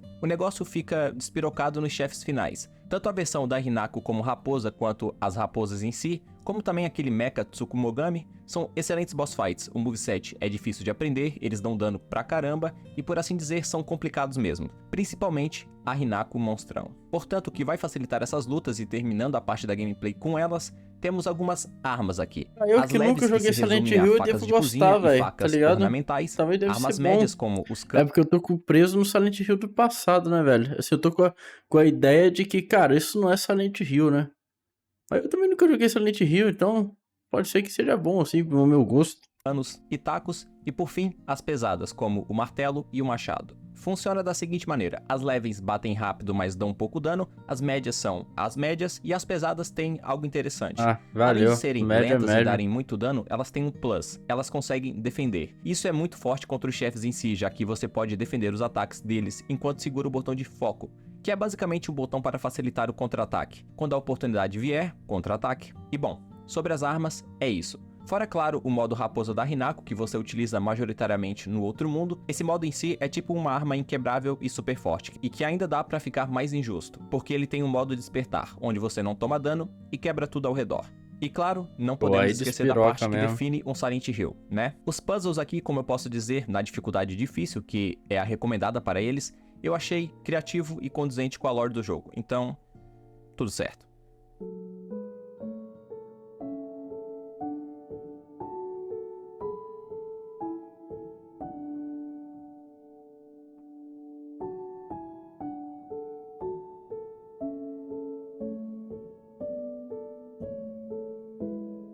Ebisugaoka era uma cidade pequena, encravada entre colinas e cortada por rios lentos.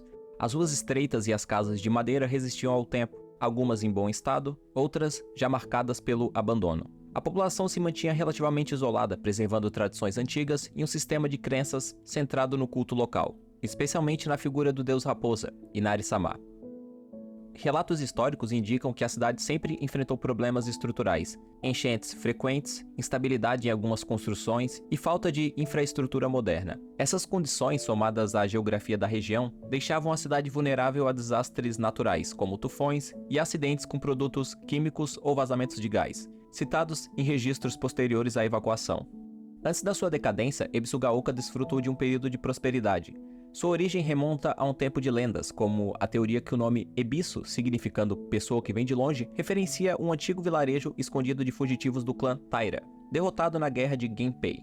Essa tradição secreta pode estar na raiz das regras não escritas da comunidade, como a proibição de ter cachorros ou lavar roupas no rio, funcionando como um código oculto de isolamento.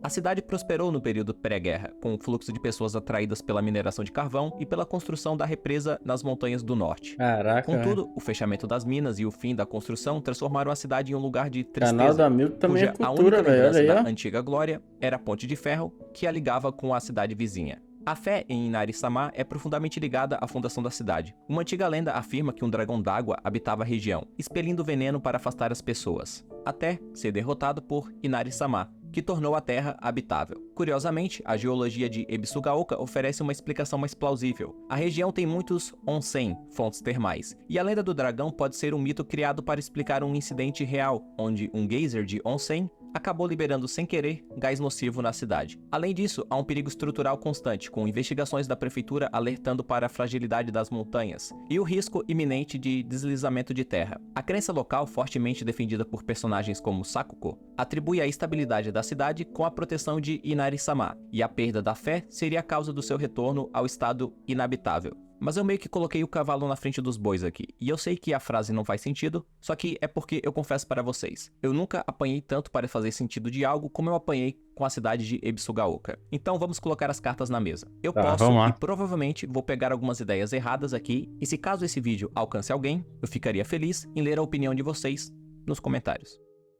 Então vamos lá. Em Ebisugaoka, encarando ela como uma das protagonistas da história, tudo é moldado conforme a época. A cidade é um lugar calmo, com grandes possibilidades de crescimento, mas que com a crescente crença a cultos e, por assim dizer, as coisas místicas, a ruína da cidade meio que apareceu. Afastada de toda a civilização, com apenas uma ponte para o mundo, esta que agora se encontra quebrada, esse lugar é um macrocosmo, porém também um microcosmo, à sua maneira.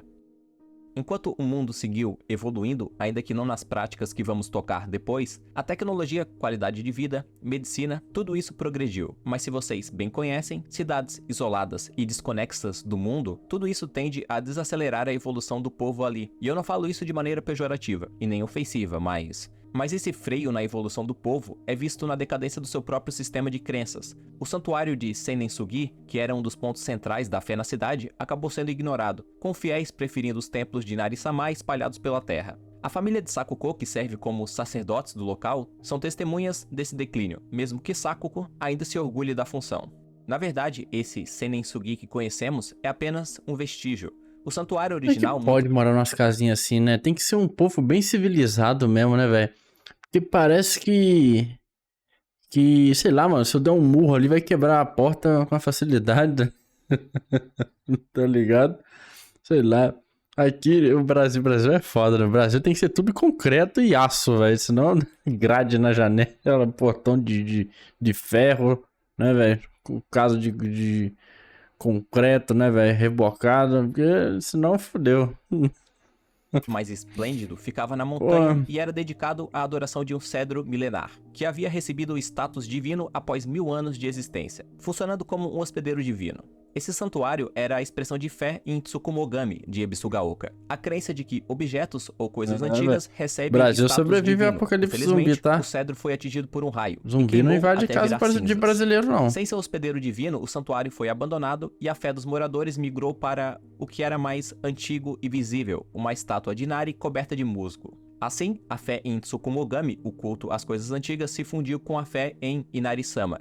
Esse sincretismo religioso é a chave para entender a fé predominante na cidade. E como a Kyuubi no jogo, ou Inari-sama de Ebisugaoka, queria casar com a Hinako para a prosperidade do clã, deturpando o conceito shintoísta real de Inari-sama, a deidade da fertilidade e prosperidade da agricultura. O fato é que o mundo dos fiéis e dos deuses não é imune a mudanças, e a forma de adoração de Ebisugaoka está em constante mutação. O engraçado é como o esperado também de uma comunidade isolada, o culto a Inari-sama é exclusivo de Ebisugaoka também, pelo menos aqui no jogo. Alguns documentos, como também o próprio diário de Hinako, mostram que talvez, no fim, a cidade tenha alguma relação especial com a deidade, e esse pensamento dela é essencial para uma interpretação que faremos depois.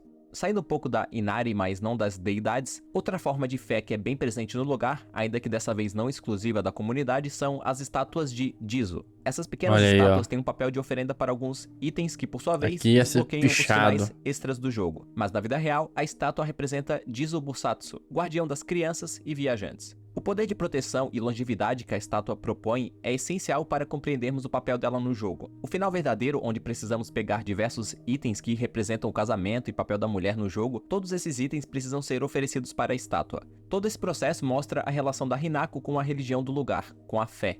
Mas vamos entrar nisso depois. A crença popular na cidade se manifesta até mesmo na medicina local. Uma minoria de idosos ainda prefere o Agora no Hotei-sama, ou cura de Hotei-sama, um tipo de medicina tradicional de cor rubra usado para aliviar a dor. Eles ainda preferem isso do que a medicina moderna. Nos tempos antigos, onde as febres eram vistas como possessão demoníaca, essa infusão era considerada uma cura milagrosa, capaz de banir espíritos malignos, e a infusão original era difícil de ser preparada. E segundo a família Iwai, médicos tradicionais, o que se encontra hoje em dia é apenas uma imitação. A legitimidade desse remédio era mística. As infusões verdadeiras eram uma faca de dois gumes. Curavam o enfermo dos espíritos malignos, mas destruíam de dentro para fora quem carregava a culpa no coração. O último registro de uma verdadeira Agura no Hotei-sama foi justamente na época em que o seu cedro divino de Senensugi caiu. Nesse evento crucial, a família Iwai usou o remédio venerado para purificar a estátua de Inari, antes de sua consagração. E é dito que, desde então, a tigela da estátua de Inari se enche milagrosamente com um líquido vermelho semelhante, curando os aldeões que o bebem. E lembram da espada sagrada? É justamente aqui que a gente purifica ela. A cidade um dia prosperou, disso a gente sabe. Seja pela mineração de carvão ou agricultura que, ainda que feita para o mercado local e consumo próprio, como visto em bolsas de colheita com batatas e cogumelos, e também alguns troncos para a produção dos mesmos, tudo isso mantinha Ebisugaoka próspera mesmo fora do sistema macro do Japão. Porém, essa prosperidade sempre foi ameaçada por problemas crônicos. O fim que a cidade tomou foi uma sequência trágica de desastres naturais e estruturais. Sabemos da punição que o Japão sofre anualmente com tufões do Pacífico, e rastros de um gigantesco, como estradas destruídas e pontes quebradas, podem ser vistos na vila.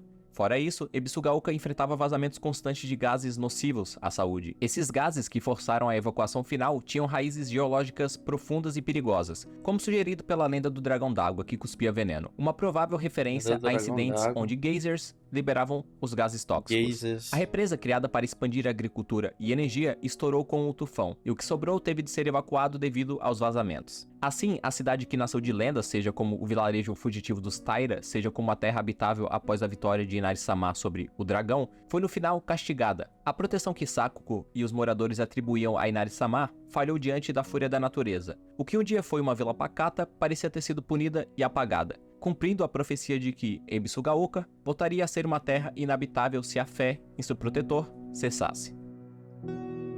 Ilusória. Pô, muito interessante, velho. Bem maneiro mesmo. É o que eu tava falando. Pô, Silent Hill também tem toda essa construção, né? A história do ambiente também, né, velho? Que é muito foda, velho. Muito interessante ele trazer isso aqui pro vídeo, né? Ensaio.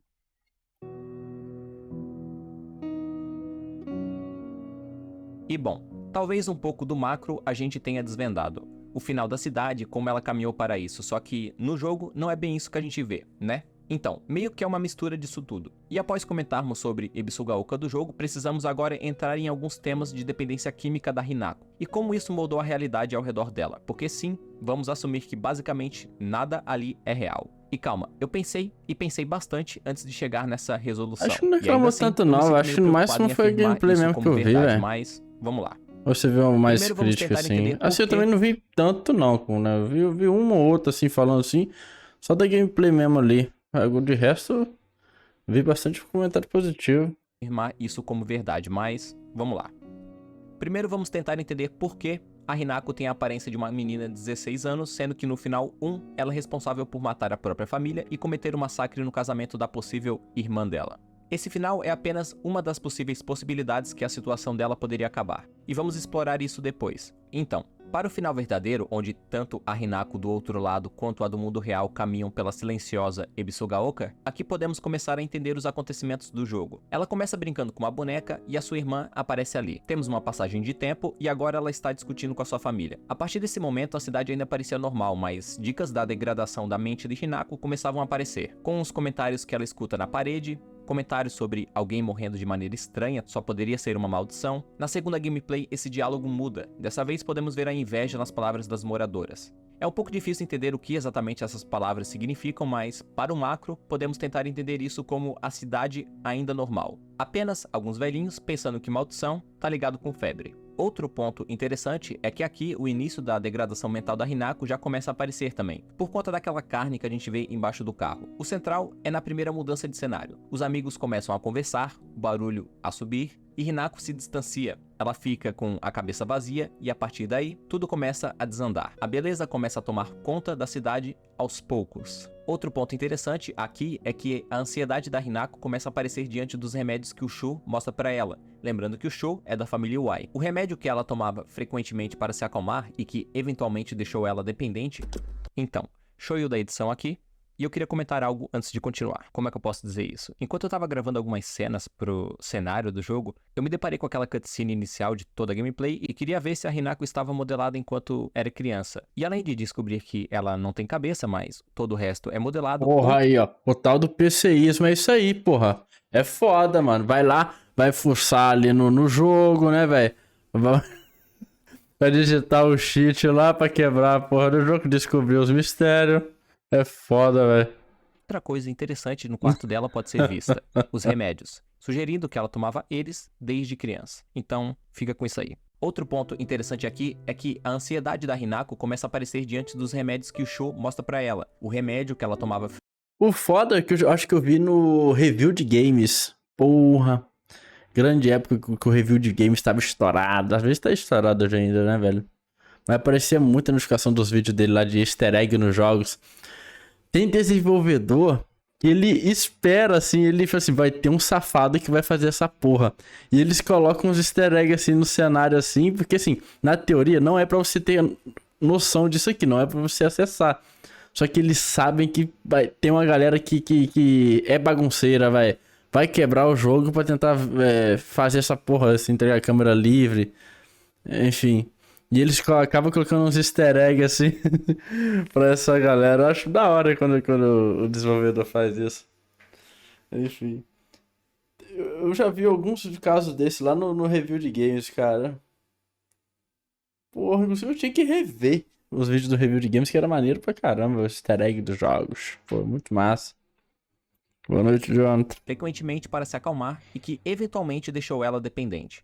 Os comprimidos em questão nós Então, não se o sabemos qual desenvolvedor era, até mas trollava, mano. analgésicos Tem com nada alto aqui, índice de vai deixar embora. o usuário dependente normalmente costumam ser opioides, e todo vício gera consequência, seja ela mental ou física. A partir daqui, o jogo anda com justaposição de planos. O plano espiritual, a mente de Hinako, representando o entendimento tradicional e místico do papel dela. Ela olha o deus da fertilidade e nele começa a tomar forma de uma esposa. A religião e fé que aparecem para guiar e apaziguar a mente, aqui virou combustível para os problemas psicológicos de Hinako. Inari-sama é um deus físico na mente. Conforme o jogo avança, dependendo da sua gameplay, a Hinako pode ou não tomar esses remédios. Aí entramos em outro ponto crucial. Se ela toma, o estado mental dela continua a piorar, e ela acaba cometendo aquilo no final do jogo. Se ela para de tomar, a abstinência deixa ela maluca. Durante espaços do jogo, ela alucina com monstros. Monstros esses que sempre têm relação com o que ela experiencia no momento. E saindo um pouco dos remédios, podemos finalmente entrar na parte do contraste da Hinako do mundo real e a do plano mental.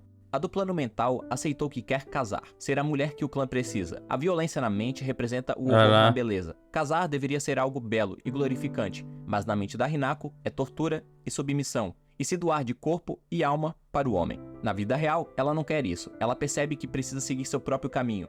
E aí a mente dela começa a lutar consigo mesma. Ela mata seus amigos na mente, e no mundo real, ela mesma se pune com a aparição dos que ela teme. A maior prova de que tudo aquilo é falso é quando ela começa a tomar remédios sem parar durante o primeiro final. A justaposição dos mundos mostra que eles são o mesmo, porém um na mente e outro fora dela. Então no fim, Ebisugaoka, Hinako e a menina, que também era Hinako, elas se encontram sozinhas, em uma cidade isolada, inundada por um desastre natural, por problemas naturais, mas que em uma mente destruída de uma criança,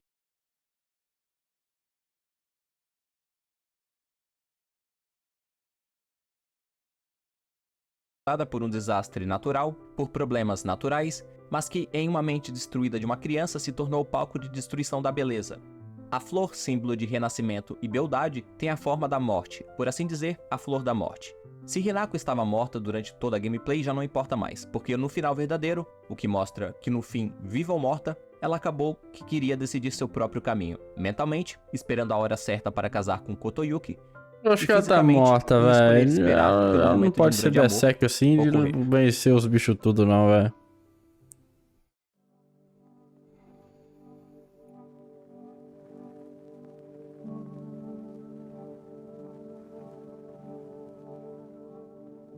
Antes de mais nada, eu queria já avisando, ainda mais sabendo do que eu vou falar a partir daqui no vídeo. Mas eu sei que a palavra patriarcado, feminismo, tendem a despertar um sentimento misto nas pessoas. Mas não tem pra onde correr, pessoal. Lembre-se, nem tudo é preto no branco. Aqui podemos encarar o patriarcado como um rio profundo que corre silencioso e constante, moldando vales e encostas sem que percebamos. As suas águas carregam séculos de normas, costumes e expectativas, esculpindo a vida das pessoas com uma força quase invisível. Nele, os homens ocupam o leito principal, dominando as margens da política, economia, família e do espírito. As mulheres, embora presentes, são muitas vezes empurradas para margens estreitas, destinadas a seguir um curso traçado, limitadas na própria liberdade de navegar nesse rio. Esse sistema não se sustenta apenas pelo poder que se vê, mas pelas crenças que se internalizam. A submissão feminina é apresentada como virtude, a obediência aos maridos, pais ou figuras de autoridade como o destino natural. Muitas vezes, mulheres se tornam guardiãs desse próprio rio, reproduzindo suas correntes sem perceber que também poderiam escolher outro caminho. O patriarcado é uma corrente que atravessa a cultura, o trabalho, a religião e a vida cotidiana, moldando a terra e a vida de modo que o homem permaneça soberano. Mas não é apenas força bruta que mantém essa corrente. Ela se infiltra nos gestos mais simples, nas palavras mais sutis, nos olhares que dizem o que é aceitável ou não. Avalia-se a mulher pelo quanto ela cumpre papéis prescritos, ser filha obediente, esposa dedicada ou mãe, e não pelo brilho de suas escolhas, pelo desejo dos seus pensamentos ou pela intensidade de sua própria existência. O conflito surge naturalmente. O coração deseja liberdade, mas o mundo insiste na submissão.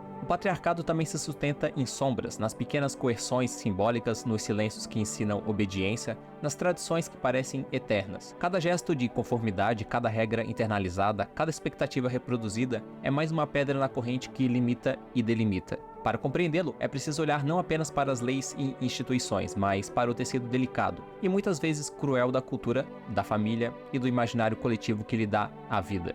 O rio do patriarcado aqui corre constante, invisível e sempre presente. Para compreender sua origem, a sua persistência e talvez como desviar seu curso, é preciso voltar às raízes, às primeiras margens onde homens e mulheres se encontraram e criaram regras que ainda ditam o ritmo de nossas vidas. Desde os primórdios, o patriarcado não surgiu como um acidente. Homens se afirmaram como sujeitos soberanos, relegando mulheres a um papel de outro, cuja existência era moldada pelas decisões masculinas. No mundo de Hinako, essa lógica se manifesta de forma simbólica e extrema. A sua mãe repete o mantra de que a felicidade da mulher começa com o casamento, e seu pai tenta controlar e punir, mantendo todos em um ciclo de opressão que se perpetua, mesmo que ela não entenda conscientemente. O que Beaurevoir aponta como a exclusão da mulher na esfera produtiva e do Mitsen, que é a participação plena na construção do mundo, se traduz no jogo de maneira como a Hinako é coagida a aceitar rituais, aceitar a promessa de casamento de Kotoyuki e se submeter ao destino que agregar aqui. Inari, sem jamais questionar a sua origem ou a razão dessas tradições. Ela não escolhe seu caminho, apenas sente que deve aceitá-lo porque a sociedade, a família e as entidades determinam seu papel. O homem, como criador de valores e instrumentos, encontra eco na figura do patriarca na história de Hinako. O pai que busca impor regras, exercer controle, dominar a casa, gerar riquezas e status, a Hinako percebe, aos poucos, que a própria vida e a da família são subordinadas a esse jogo de poder e de imposições, refletindo a análise de Beaurevoir sobre como a ideologia patriarcal mantém homens e mulheres presos a papéis rígidos. A cumplicidade parcial da mulher em sua própria subordinação também aparece no jogo. A mãe de Hinako, Kimie, insiste no casamento como um caminho para a felicidade, e até mesmo Junko, sua irmã mais velha, ensina a seguir o caminho curto da sociedade. São ecos vivos daquilo que Beaurevoir descreve como a mulher admirando e internalizando a supremacia do masculino, mesmo que isso a deixe subordinada e a limite. A repetição desses ciclos gera efeitos devastadores. A Hinako cresce num ambiente onde a violência, o controle e a expectativa social moldam sua percepção de mundo, a sua realidade é distorcida e os vícios e rituais se tornam uma forma de lidar com o peso do patriarcado, como se cada ato extremo fosse uma reação a um sistema que ela nunca escolheu, mas que sempre esteve presente. No jogo, os monstros, rituais e deformações corporais de Hinako podem ser lidos como metáforas vivas dessa estrutura. Arrancar o próprio braço ou colocar a máscara da raposa representa a violência interna e externa de um sistema que molda o corpo e a mente da mulher para caber em papéis pré-definidos. Cada ritual imposto pelo clã Inari reflete a forma como a ideologia patriarcal transforma a existência e liberdade em obediência e submissão. A tragédia do primeiro final, onde Hinako comete um massacre com a sua própria família e no casamento de sua agora irmã, virou jogo evidencia a cult ruptura mesmo, com o velho, olha aí, modelo ó. familiar tradicional, o ápice Críticas do colapso sociais causado pela foda. opressão prolongada. É um gesto extremo que ressoa com a crítica de Beaurevoir, que quando a mulher é sistematicamente negada na esfera produtiva, emocional e simbólica, qualquer possibilidade de resistência é radicalizada, muitas vezes de forma violenta e errada. Mesmo assim, o jogo também deixa espaços para resistência e humanidade. O contato com amigos, a fuga da casa e pequenos refúgios permitem que Hinako recupere sua voz e autonomia, ainda que fragmentária. A menina aprende a questionar o destino que lhe foi imposto, refletindo uma consciência crítica que Beaurevoir aponta como necessário para a emancipação feminina, a percepção de que não se nasce submissa, mas que se pode lutar contra estruturas que determinam a vida da mulher. Mais ou menos a ideia de que não se nasce mulher, se torna mulher, onde eu explorei no vídeo de Nier Automata. No plano simbólico, o patriarcado em Hinako é espiritual e cultural. As entidades que a coagem, os rituais dos Inari e as expectativas de casamento são manifestações desse sistema que se repete ao longo de gerações. Beaurevoir nos ajuda a compreender que essas imposições não surgem do acaso. São sustentadas por tradições, por ideologias de criação de valor e por papéis que homens e mulheres internalizam e reproduzem, mesmo inconscientemente. Mas vamos lá, o patriarcado não é uma invenção isolada do Ocidente. As suas raízes atravessam culturas, civilizações e continentes, moldando a vida das mulheres de maneira distinta, mas com efeitos semelhantes. Restrição, imposição de papéis e perpetuação da submissão. Enquanto na Europa o questionamento começou a ganhar força com a filosofia e os movimentos feministas, em outros lugares essas dinâmicas permanecem intensas, silenciosas e muitas vezes invisíveis. No Japão, por exemplo, o patriarcado continua a influenciar a sociedade de forma sutil e persistente, mesmo no século XXI. Aqui as expectativas sobre casamento, carreira, comportamento e aparência ainda carregam um peso de tradições que definem o lugar da mulher antes mesmo dela ser capaz de escolher seu próprio caminho. E eu sei que o peso da sociedade cai sobre todo mundo, a ansiedade de escolher o que tu quer ser, mas... Shizuko Ueno, uma das mais importantes sociólogas japonesas, analisa como essas estruturas moldam não apenas a vida familiar, mas também o trabalho, a política e o imaginário cultural, mantendo a hierarquia de gênero em funcionamento. É nesse contexto que a história de Hinako encontra ressonância. O seu mundo, embora fantástico, reflete a pressão cultural que Ueno descreve, mostrando como mulheres são muitas vezes forçadas a aceitar destinos impostos, mesmo quando internalizam esses papéis como naturais. A narrativa do jogo se torna, assim, um espelho da vida real, onde escolhas, resistência e ruptura se dão em meio a regras invisíveis, Eu fico tradições perguntando e expectativas que se isso atravessam aqui é gerações. super interpretação O da Ueno mostra obra que o ou... patriarcado japonês se sustenta não apenas pela imposição Caraca, eu nem explícita, falei mas também por hiperinterpretação, normas eu falei invisíveis super que regulam o comportamento feminino. As mulheres são socialmente condicionadas a super priorizar casamento, família e interpretação da obediência, obra, velho. enquanto sua autonomia econômica Caralho. e social é limitada. Essa estrutura Eu já cria um boiei ciclo aqui, em que a velho. Eu própria sem cultura entender porra feminina nenhuma. internaliza a submissão, reforçando a hierarquia patriarcal sem necessidade de forçação aberta. No Japão contemporâneo, o Ueno Caralho. observa que mesmo mulheres instruídas ou economicamente independentes ainda enfrentam restrições implícitas, pressões sociais para casar cedo, expectativas sobre maternidade, julgamento pela aparência e comportamento e a aceitação de papéis tradicionalmente femininos como O dever canal do natural. rapaz aqui Dessa tá minha forma, o cultura, patriarcado velho. se torna Olha uma aí, ó. presença contínua, invisível e muitas vezes internalizada, que limita as Virou escolhas e sociologia. constrói um senso de destino inevitável. A história de Hinako pode ser lido à luz desses conceitos. Sua vida familiar e social reflete esse tipo de pressão.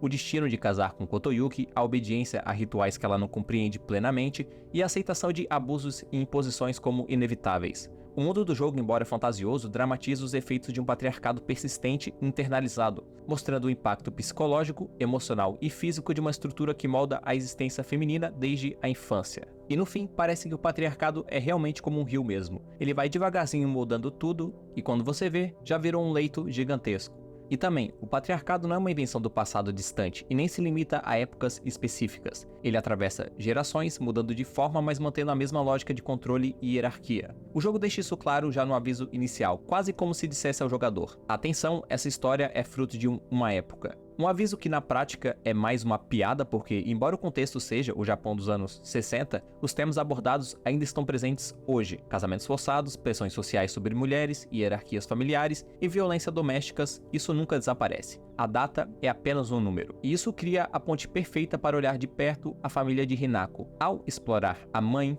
o pai e a irmã, percebemos como o patriarcado se manifesta no cotidiano, na maneira como se espera obediência, na internalização de papéis femininos e na perpetuação de abusos e hierarquias dentro de casa. É dentro desse microcosmo familiar que os efeitos do patriarcado se tornam mais tangíveis, oferecendo um retrato concreto de como essas forças invisíveis moldam a vida de uma menina. Casa.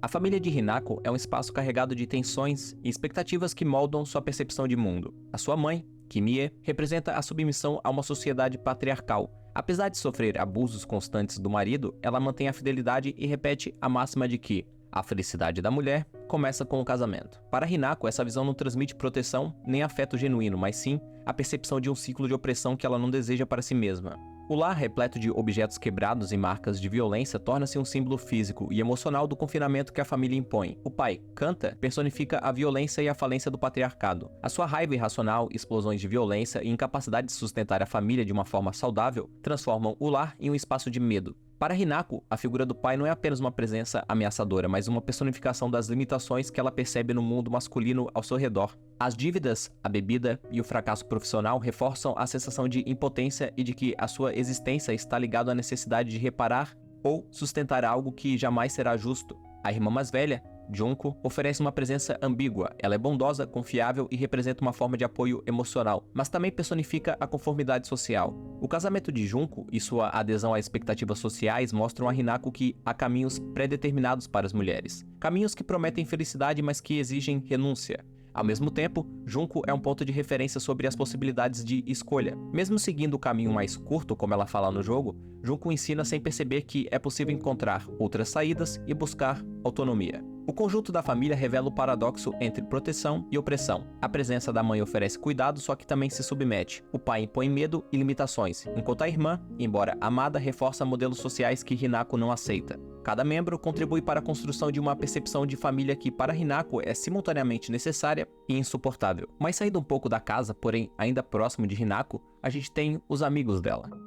Começando com a Rinko, ela sempre foi uma amiga próxima, mas a proximidade escondia tensões sutis. Ela era organizada, rígida consigo mesma e com o mundo. E a disciplina que aplicava na vida era tanto uma força quanto uma prisão. O desejo de manter uma imagem impecável, principalmente para Shu, por quem nutria uma paixão profunda, transformava sua vida em uma constante luta contra qualquer imperfeição. Para Rinko, ser mulher significava corresponder a um ideal. Beleza, elegância, eficiência, adesão a normas sociais do que se espera de uma jovem em sua posição. Esse perfeccionismo carregava medos ocultos. O medo de falhar diante dos outros, de ser rejeitada ou desprezada, moldava cada decisão. Sua obsessão por manter uma fachada perfeita a cegava para suas próprias necessidades de desejos internos, prendendo-a em um ciclo de autoexigência, que corroía sua essência. A vaidade, por mais inofensiva que parecesse, tornou-se uma armadilha. Rinko sacrificava sua espontaneidade e humanidade em troca da aprovação alheia, especialmente do garoto que ela amava. E tá tudo bem fazer sacrifício pra isso, só que, no caso dela, era exagerado. A despedida de Rinko é a destruição do que ela acreditava ser realidade. Presa em uma gaiola de ilusões, ela representa o colapso de quem se esforça para se conformar a padrões impossíveis. As bonecas diante dela simbolizam a perfeição e a ordem que ela perseguia. Atrás, a podridão do seu ser mostra o curso desse esforço, a perda de autenticidade e da liberdade interior. A morte de Rinko, queimada por Hinako, é a dramatização extrema desse processo. Não é um ato de ódio, mas a derradeira remoção das camadas que apreendiam a vaidade, a obsessão e ao fanatismo por um ideal de feminilidade. A destruição de sua imagem externa revela a fragilidade de uma identidade construída sobre expectativas externas e força o jogador a refletir sobre o preço de se sacrificar para corresponder a um padrão alheio. Rinko é ao mesmo tempo uma amiga, uma rival e espelho de Hinako. Ela mostra o caminho do aprisionamento pela própria percepção do que é ser, funcionando como um aviso sombrio do que acontece quando a vida se submete cegamente às regras sociais e desejos alheios. Saco. Pô, se fosse o Hitoshiro, esse vídeo aqui ia ter, sei lá, velho. Acho que ia ter 6 horas, velho. Até imagino se um dia o Hitoshiro fazer um vídeo sobre Silent Hill F, velho. 6 horas de vídeo. Pô. Se submete cegamente às regras sociais e desejos alheios. Sakuko sempre foi... Não tem nem o que agregar o vídeo aqui. Agora é só roubo de conteúdo mesmo. Porque, pô... tudo que ele tá falando aqui, você só consegue descobrir, né, velho? Perceber jogando, analisando o ambiente em que o personagem vive, né, velho? Os desafios pelo caminho, a gameplay, tudo influencia pra tudo isso que ele tá colocando aqui. Como a gente não jogou, né? Pelo menos eu não joguei. É difícil, assim, sei lá, fazer um contraponto, alguma coisa assim, tá ligado? Pô, só tô absorvendo as informações aqui que... Pô, muito bom, tá ligado? Agrega bastante ao vídeo. E sonhadora, mas essa delicadeza carregava consigo fragilidades profundas. A menina vivia com a cabeça nas nuvens, absorvendo o mundo espiritual e místico de Ebisugaoka de forma intensa, quase como se isso fosse a única maneira de se preencher os vazios que sentia nas relações humanas. Para Sakuko, amizades eram preciosas e frágeis. Hinako representava sua conexão mais verdadeira, seu ponto de apoio em um mundo que, para ela, era frequentemente incompreensível e assustador. O medo estava sempre presente. Sakuko temia a solidão, a rejeição, a impossibilidade de se conectar com os outros de maneira genuína. Sua dificuldade em fazer amigos não era por falta de interesse, mas por insegurança e uma percepção distorcida do que significava pertencer. A menina vivia em um constante estado de alerta emocional, sempre temendo que qualquer falha ou mal-entendido pudesse isolá-la de quem amava. No jogo, esses sentimentos ganham forma concreta nos corredores da mente de Sakuko. Documentos espalhados revelam seus medos, inseguranças e a intensidade da dependência que nutria por Hinako. A despedida é dolorosa. A Hinako meio que coloca o passado da amiga na escuridão do esquecimento, enfrentando o dilema de proteger sua própria autonomia enquanto reconhece a fragilidade da amiga. Sakuko simboliza a amizade marcada pelo medo e pela necessidade de segurança emocional. A sua prisão no crepúsculo eterno representa o efeito paralisante que a insegurança e o apego podem ter sobre a vida de alguém. Ainda que Hinako a deixe para trás, esse momento mostra a complexidade das relações humanas. Às vezes, preservar a própria liberdade exige decisões dolorosas, mesmo quando se ama alguém profundamente. Indo agora para Shu, ele sempre foi o melhor amigo de Hinako, seu parceiro em todas as brincadeiras de infância. Desde pequenos, eles se chamavam de parceiros em suas aventuras imaginárias de guerra espacial. E a conexão se manteve firme, enquanto outras crianças da era Showa tendiam a desprezar o sexo oposto.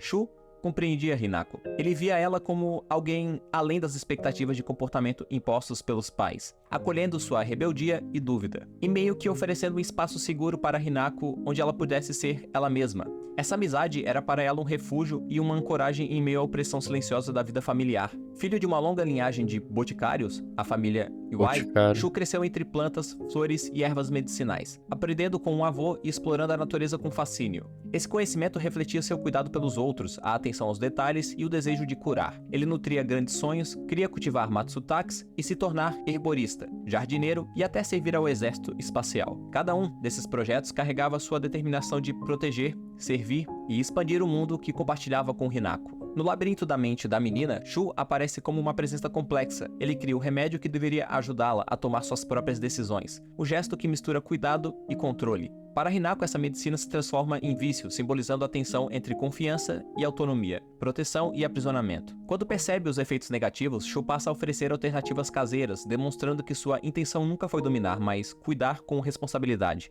Ainda que isso possa ter um uma parte de dominar. Durante a despedida, Shu não clama por ajuda como Sakuko e nem culpa Hinako como Arinko. Ele encarna o apoio constante, paciência e amor silencioso. Mas para que Hinako pudesse seguir em frente, ela precisou enfrentá-lo, internalizando a lição de que cuidar de alguém também é permitir que esse alguém caminhe sozinho. No fim, enforcá-lo em sua mente não é um ato de ódio, mas de aceitação, assim como as outras amigas. O adeus necessário para que a menina possa transformar suas experiências em força própria.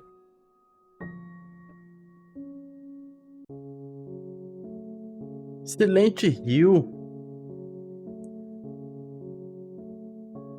Durante a história narrada, eu escrevi que brevemente a Hinako sabia que os monstros significavam algo, mas não compreendia o quê. Eu Exato, agora sim vamos chegar na parte boa, que é dos monstros, né? Porque Silent Hill é isso. Inclusive, Silent Hill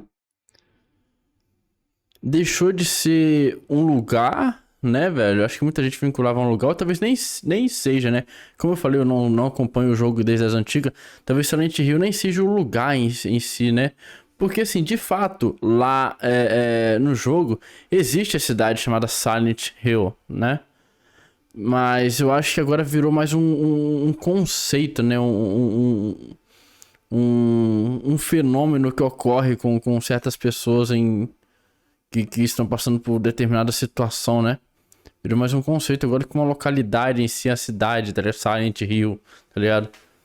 Então a gente deve ver, a partir daqui, eu acho que a gente deve ver muito mais fenômenos assim em várias localidades diferentes, tá ligado? Várias culturas, o que vai ser bem interessante.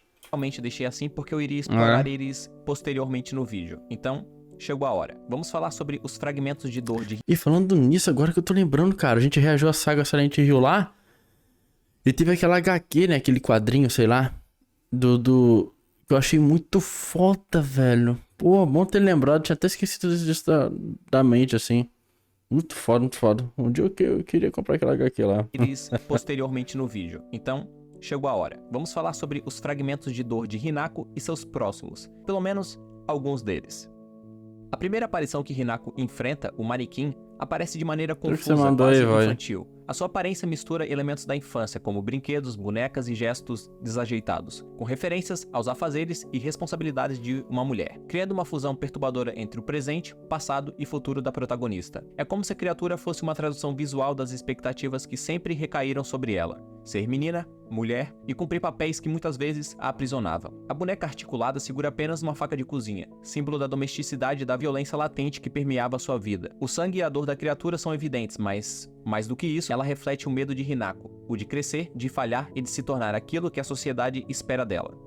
O próximo monstro, a Cega do Outro Mundo, ela surge, como o nome sugere, no outro mundo, longe do mundo real. Ela é encontrada em um corredor repleto de lendas antigas, profecias e símbolos tradicionais, o que imediatamente dá ao ambiente uma aura de ritual e autoridade ancestral. A sua aparência é perturbadora. Ela é cega, acorrentada e com a barriga aberta, carregando um cadeado no pescoço como se pertencesse a alguém. Esses detalhes representam a mulher reduzida a objeto de útero ambulante, subordinada a tradições que controlam seu corpo e vida. A ligação do monstro com profetas e remédios caseiros sugere que essas pressões não são apenas pessoais, mas culturais e acumuladas ao longo de gerações. Cada elemento da criatura, como o cadeado, a barriga aberta, funciona como um símbolo de aprisionamento, da expectativa de obedecer e se sacrificar em prol de uma norma que não foi escolhida. Enfrentá-la significa confrontar a tradição, compreender as correntes invisíveis que moldam o destino feminino e perceber o impacto dessas ideias sobre a própria identidade da Hinako.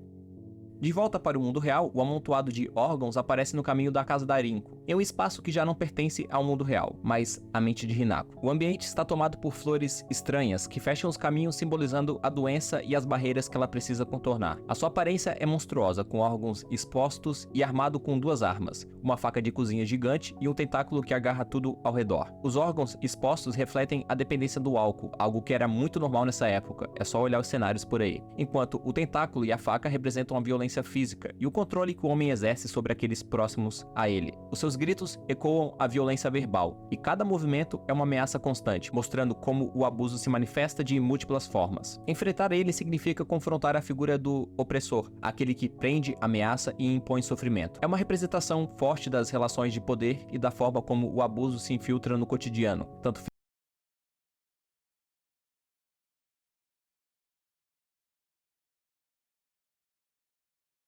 Tá, esse aqui eu tô confuso agora um pouco da interpretação. Se for isso mesmo, às vezes é oficial, tô meio confuso. Alguns expostos representam a dependência alcoólica. Queria um pouco mais de detalhes sobre isso, tá ligado? Vou voltar um pouco aqui. enquanto o tentáculo e a faca representam a violência física e o controle que o homem exerce sobre aqueles próximos a ele. Os seus gritos ecoam a violência verbal, e cada movimento é uma ameaça constante, mostrando como o abuso se manifesta de múltiplas formas. Enfrentar ele significa confrontar a figura do opressor. A faca, beleza, eu entendo. Agora, o tentáculo também representa a violência que o homem exerce. Um tentáculo. Estranho, tá ligado? Quero mais detalhes. Se aprofundo mais nisso daí, porque pra mim não tá fazendo sentido. A faca faz sentido, tá ligado? Agora, porra, o tentáculo? Não sei. Aquele que prende, ameaça e impõe sofrimento. É uma representação forte das relações de poder e da forma como o abuso se infiltra no cotidiano, tanto fisicamente quanto emocionalmente. Um pouco mais à frente, ainda no mundo real, É, só que maior. Enfim, essas interpretações de monstro aqui tá meio sus. os manequins uniformizados, podendo Como é representar que é, o poder perdão? e da forma como o abuso se infiltra no cotidiano, tanto fisicamente quanto emocionalmente. Um pouco mais à frente, ainda no mundo real, encontramos os manequins uniformizados, podendo representar como a Hinako se sentia no colégio. Diversos sorrisos falsos podem ser vistos nesses inimigos, como também feições de nojo, raiva e descontentamento. O fato deles se aproximarem apenas pelas costas da menina sugere como ela via eles, ou pelo menos como ela sentia que eles viam ela. Julgada, desconexa e mal. O próximo inimigo é o Tá. amontoado Tem uma lógica. de Beleza. bonecas, talvez um dos mais inquietantes pela sua forma bizarra, só que simbólica. Ele é composto por um corpo de lacraia, mas não de carne comum. Seus segmentos são feitos de bonecas, ligadas umas às outras de maneira aleatória, formando um ser que parece arrastar consigo não apenas um peso físico, mas também um emocional. Esse monstro evoca diretamente a infância de Hinako, mas não de maneira pura ou nostálgica. Pelo contrário, ele representa a confusão e a artificialidade das relações que ela viveu. O corpo aglomerado sugere conexões forçadas, como se suas amizades nunca tivessem sido verdadeiras, e sim colagens frágeis de tradições e brincadeiras infantis, pular a amarelinha, rir e chorar. Tudo isso parece, em retrospecto, mais uma obrigação social do que laços genuínos. É uma metáfora para a solidão disfarçada. A infância, em tese, é um espaço de inocência e amizade, e aqui aparece como um cenário de alienação e desconexão, em que Hinako nunca se sentiu realmente pertencente. O grotesco desse inimigo revelador de lembrar que, mesmo entre pares, ela podia estar sozinha. E acho que de inimigos, fora os bosses que representam Entendi, faz sentido também. entre pares, ela podia estar sozinha. E acho que de inimigos, fora os bosses que representam os próprios amigos da Hinako, podemos finalizar aqui com o Tsukumogami, uma deidade de 6 braços formada a partir de objetos que pertenciam a Shu e um pouco das outras amigas. Crenças como a árvore atingida pelo raio, esta que fica no templo onde a Sakuko gostava, tudo que moldou Hinako está aqui. Esse momento carrega uma simbologia enorme, pois o inimigo é uma colagem viva da memória, da perda e da relação mais íntima que Hinako teve em vida. Na tradição japonesa, os Tsukumogami são espíritos que despertam em objetos antigos, geralmente aqueles que atravessaram 100 anos de existência. O tempo os imbui de história, sentimentos e lembrança de seus donos, até que esses itens passam a ter vontade própria. Eles podem se manifestar como entidades protetoras ou vingativas, mas em todos os casos, são marcados pela memória que carregam. Dentro da mente de Hinako, essa lenda ganha a forma de um colosso feito dos vestígios dos amigos. Cada peça da deidade representa algo que eles deixaram para trás, algo que fala de quem eles eram e de como sua presença moldou a vida da menina. O encontro, no entanto, se transforma em um peso insuportável. Ver os amigos reduzidos a fragmentos de objetos reunidos em um corpo hostil é testemunhar a dor do luto em sua forma mais horrível. Mas essa não foi a primeira vez que Hinako foi forçada a matar seus amigos pelo clã Inari, então... Cada criatura, cada símbolo distorcido e cada despedida conduzem a um mesmo ponto: Hinako. Todas essas manifestações são mais do que apenas monstros ou enigmas espalhados pelo caminho. São partes quebradas de sua própria história, reflexo de dores e expectativas que sempre a cercaram. E é diante desse peso, acumulado em cada fragmento, que chegamos ao coração da narrativa.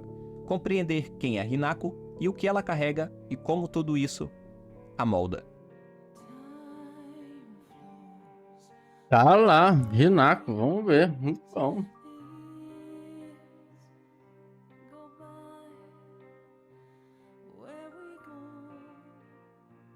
Hinako vivia em uma casa sufocante.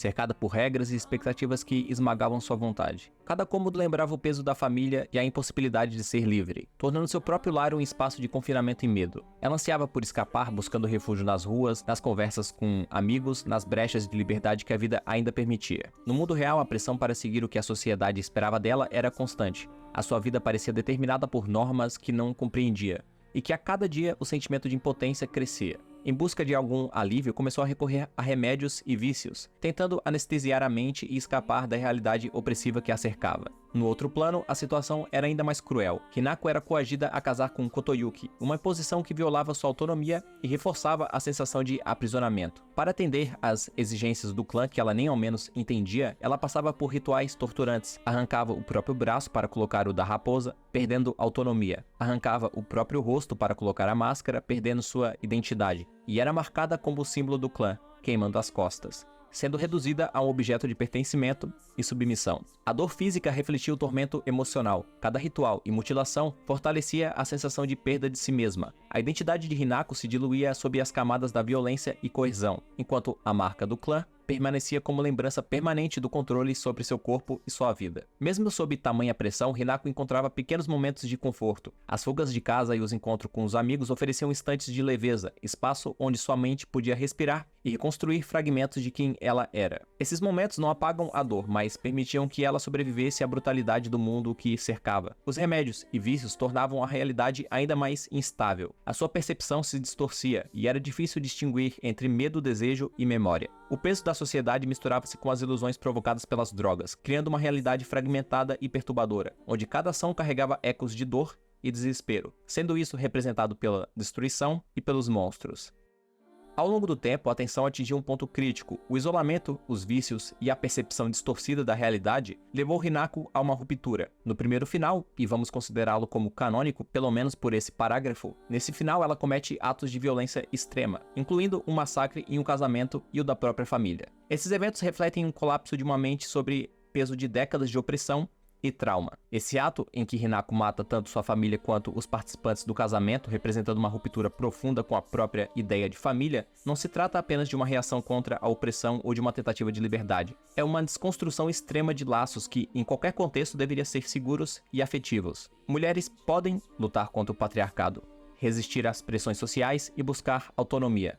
Mas Hinako leva essa resistência ao extremo. Ela transforma a própria família, aquilo que culturalmente é visto como refúgio, em alvo de violência. Mesmo aqueles que não carregavam culpa direta se tornam vítimas. O ato é horrendo, mas revela até que ponto o isolamento, a pressão social e o peso das expectativas podem distorcer a percepção de realidade do que significa pertencer a algo. Apesar da escuridão, havia traços de humanidades que ainda buscavam sobrevivência. O contato com os amigos, como eu disse anteriormente, era refúgio, e era ali que Hinako lembrava dos sentimentos genuínos, mesmo que de maneira temporária. No final verdadeiro, onde... Ou seja, ela basicamente botou tudo que ela sentia, toda aquela pressão, né? Que ela tava reprimindo lá, botou pra fora, velho. Passou do cerol em todo mundo. Lembrava dos sentimentos genuínos, mesmo que de maneira temporária. No final verdadeiro, onde Ebisugaoka fica em silêncio, Hinako finalmente confronta a complexidade de sua própria existência. Ela percebe que não está sozinha na batalha interna entre as forças que tentam controlá-la. Uma quer que ela case, outra deseja mantê-la livre. O peso de séculos de expectativas e rituais cai sobre ela, mas, pela primeira vez, ela age por vontade própria. Ao se confrontar com sua outra versão, ao invés de conflito, surge um momento de reconhecimento e aceitação. Ambas se sufocam por um tempo, compartilhando o mesmo fardo, enquanto as entidades poderosas oscilam entre elas. Hinako enfrenta o Kyuubi e é nesse confronto que ela demonstra coragem e determinação, não por obrigação ou destino, mas para proteger aqueles que se importam com ela. E a despedida com Kotoyuki é carregada de emoção contida. A promessa de pensar cuidadosamente sobre o que fazer demonstra maturidade, paciência e habilidade de lidar com seus próprios sentimentos de forma saudável. É o primeiro passo de uma autonomia verdadeira, construída não apenas sobre sobrevivência, mas compreensão e escolha. No mundo real, Hinako se reencontra com a cidade silenciosa de Ebisugaoka. A quietude ao redor reflete a paz recém-descoberta, e a leitura da carta de agradecimento de Kotoyuki reforça a conexão que ela pode escolher manter ou não. Agora baseada em vontade, não em destino. O diálogo interno com sua outra versão permite que Hinako explore o que realmente deseja para a própria vida. Cada passo pelas ruas vazias da cidade torna-se uma afirmação de liberdade, uma reconstrução da identidade que a opressão e o isolamento tentaram apagar. A experiência de enfrentar entidades, confrontar expectativas e sobreviver aos próprios vícios transformam Hinako. Ela agora é capaz de agir, decidir e sonhar. Aquilo que Ryukishi queria quando ele escreveu a história. A jornada que parecia impossível se converte em aprendizado profundo sobre limites, escolhas e humanidade. E por fim, ao observarem a cidade inundada e silenciosa, Hinako e sua outra versão compartilham o mesmo olhar. Contemplação, esperança e a certeza de que a vida pode ser vivida com propósito. O silêncio, antes pesado, agora é um espaço de liberdade, reflexão e possibilidades infinitas. A história de Hinako não se limita ao patriarcado ou tradições que esmagam sua individualidade. Esses elementos estão presentes, mas não sozinhos. O que realmente a destrói é o emaranhamento de pressões que vieram de todos os lados.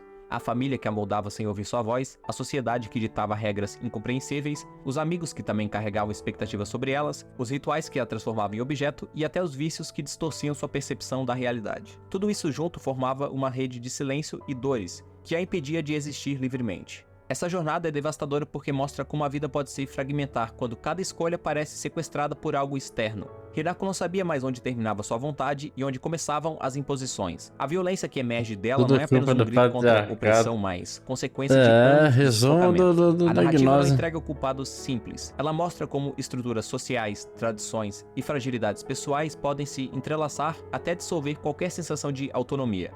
Hinako é o resultado dessa soma, uma figura tragada pelo peso do mundo ao redor e pela impossibilidade de transformar sua dor em algo diferente. Coruja E do talvez caralho seja aí ia que a dar história atinja sua força. bastante Não falando apenas de uma menina isolada em seus demônios, conteúdo mas de aqui como reagindo qualquer esse pessoa vídeo. pode ser esmagada quando não há espaço para respirar, quando os vínculos que deveriam proteger se tornam correntes, e quando o silêncio substitui qualquer esperança de liberdade.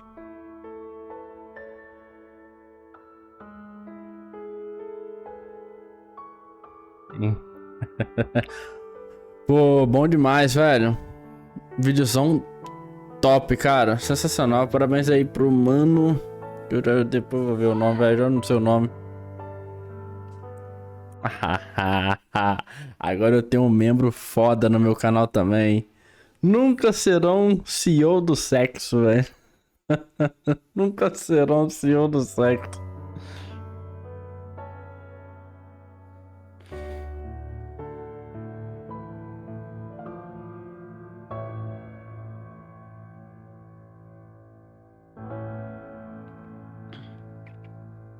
Resumo, jogão, cara, muito foda, tá? De tudo que eu vi do jogo, tudo isso que ele acrescentou aqui também na lore do bagulho, velho. Sensacional, mano. Enfim, em história, em conteúdo, parece ser muito bom também, né, velho? Em referência. Porra, e sim, segue elementos da franquia, né, velho? Não foge demais como a gente viu dos outros. Só realmente só destoou um pouquinho ali na gameplay, mas, cara, de resto, um puta jogo. Mas, assim, eu acho que isso é mais de quem já é fã dessa antiga, tá ligado? É que eu tô reclamando da gameplay com a mente já do que eu já tinha conhecido do Silent Hill anteriormente, tá ligado? É tipo, por exemplo, eu com Resident Evil, o lado mais ação da parada, não acho ruim, tá ligado? Porque eu, quando conheci Resident Evil, já foi na vibe da ação, tá ligado? Então eu já conhecia a franquia assim e gostei dela assim. Só que hoje eu fico mais assim com aquilo por causa que depois que eu descobri as origens, como é que o bagulho funcionava e que eu achei da hora pra cacete, aí eu entendo as reclamações dos atuais, tá ligado? Tipo o Silent Hill aqui, velho. Eu nunca joguei, nunca vi gameplay também pra dizer. Mas do pouco que eu vi, realmente eu acho que essa luta contra bosses assim é meio... Realmente focaram mais numa gameplay que pra abranger mais pessoas mesmo, velho.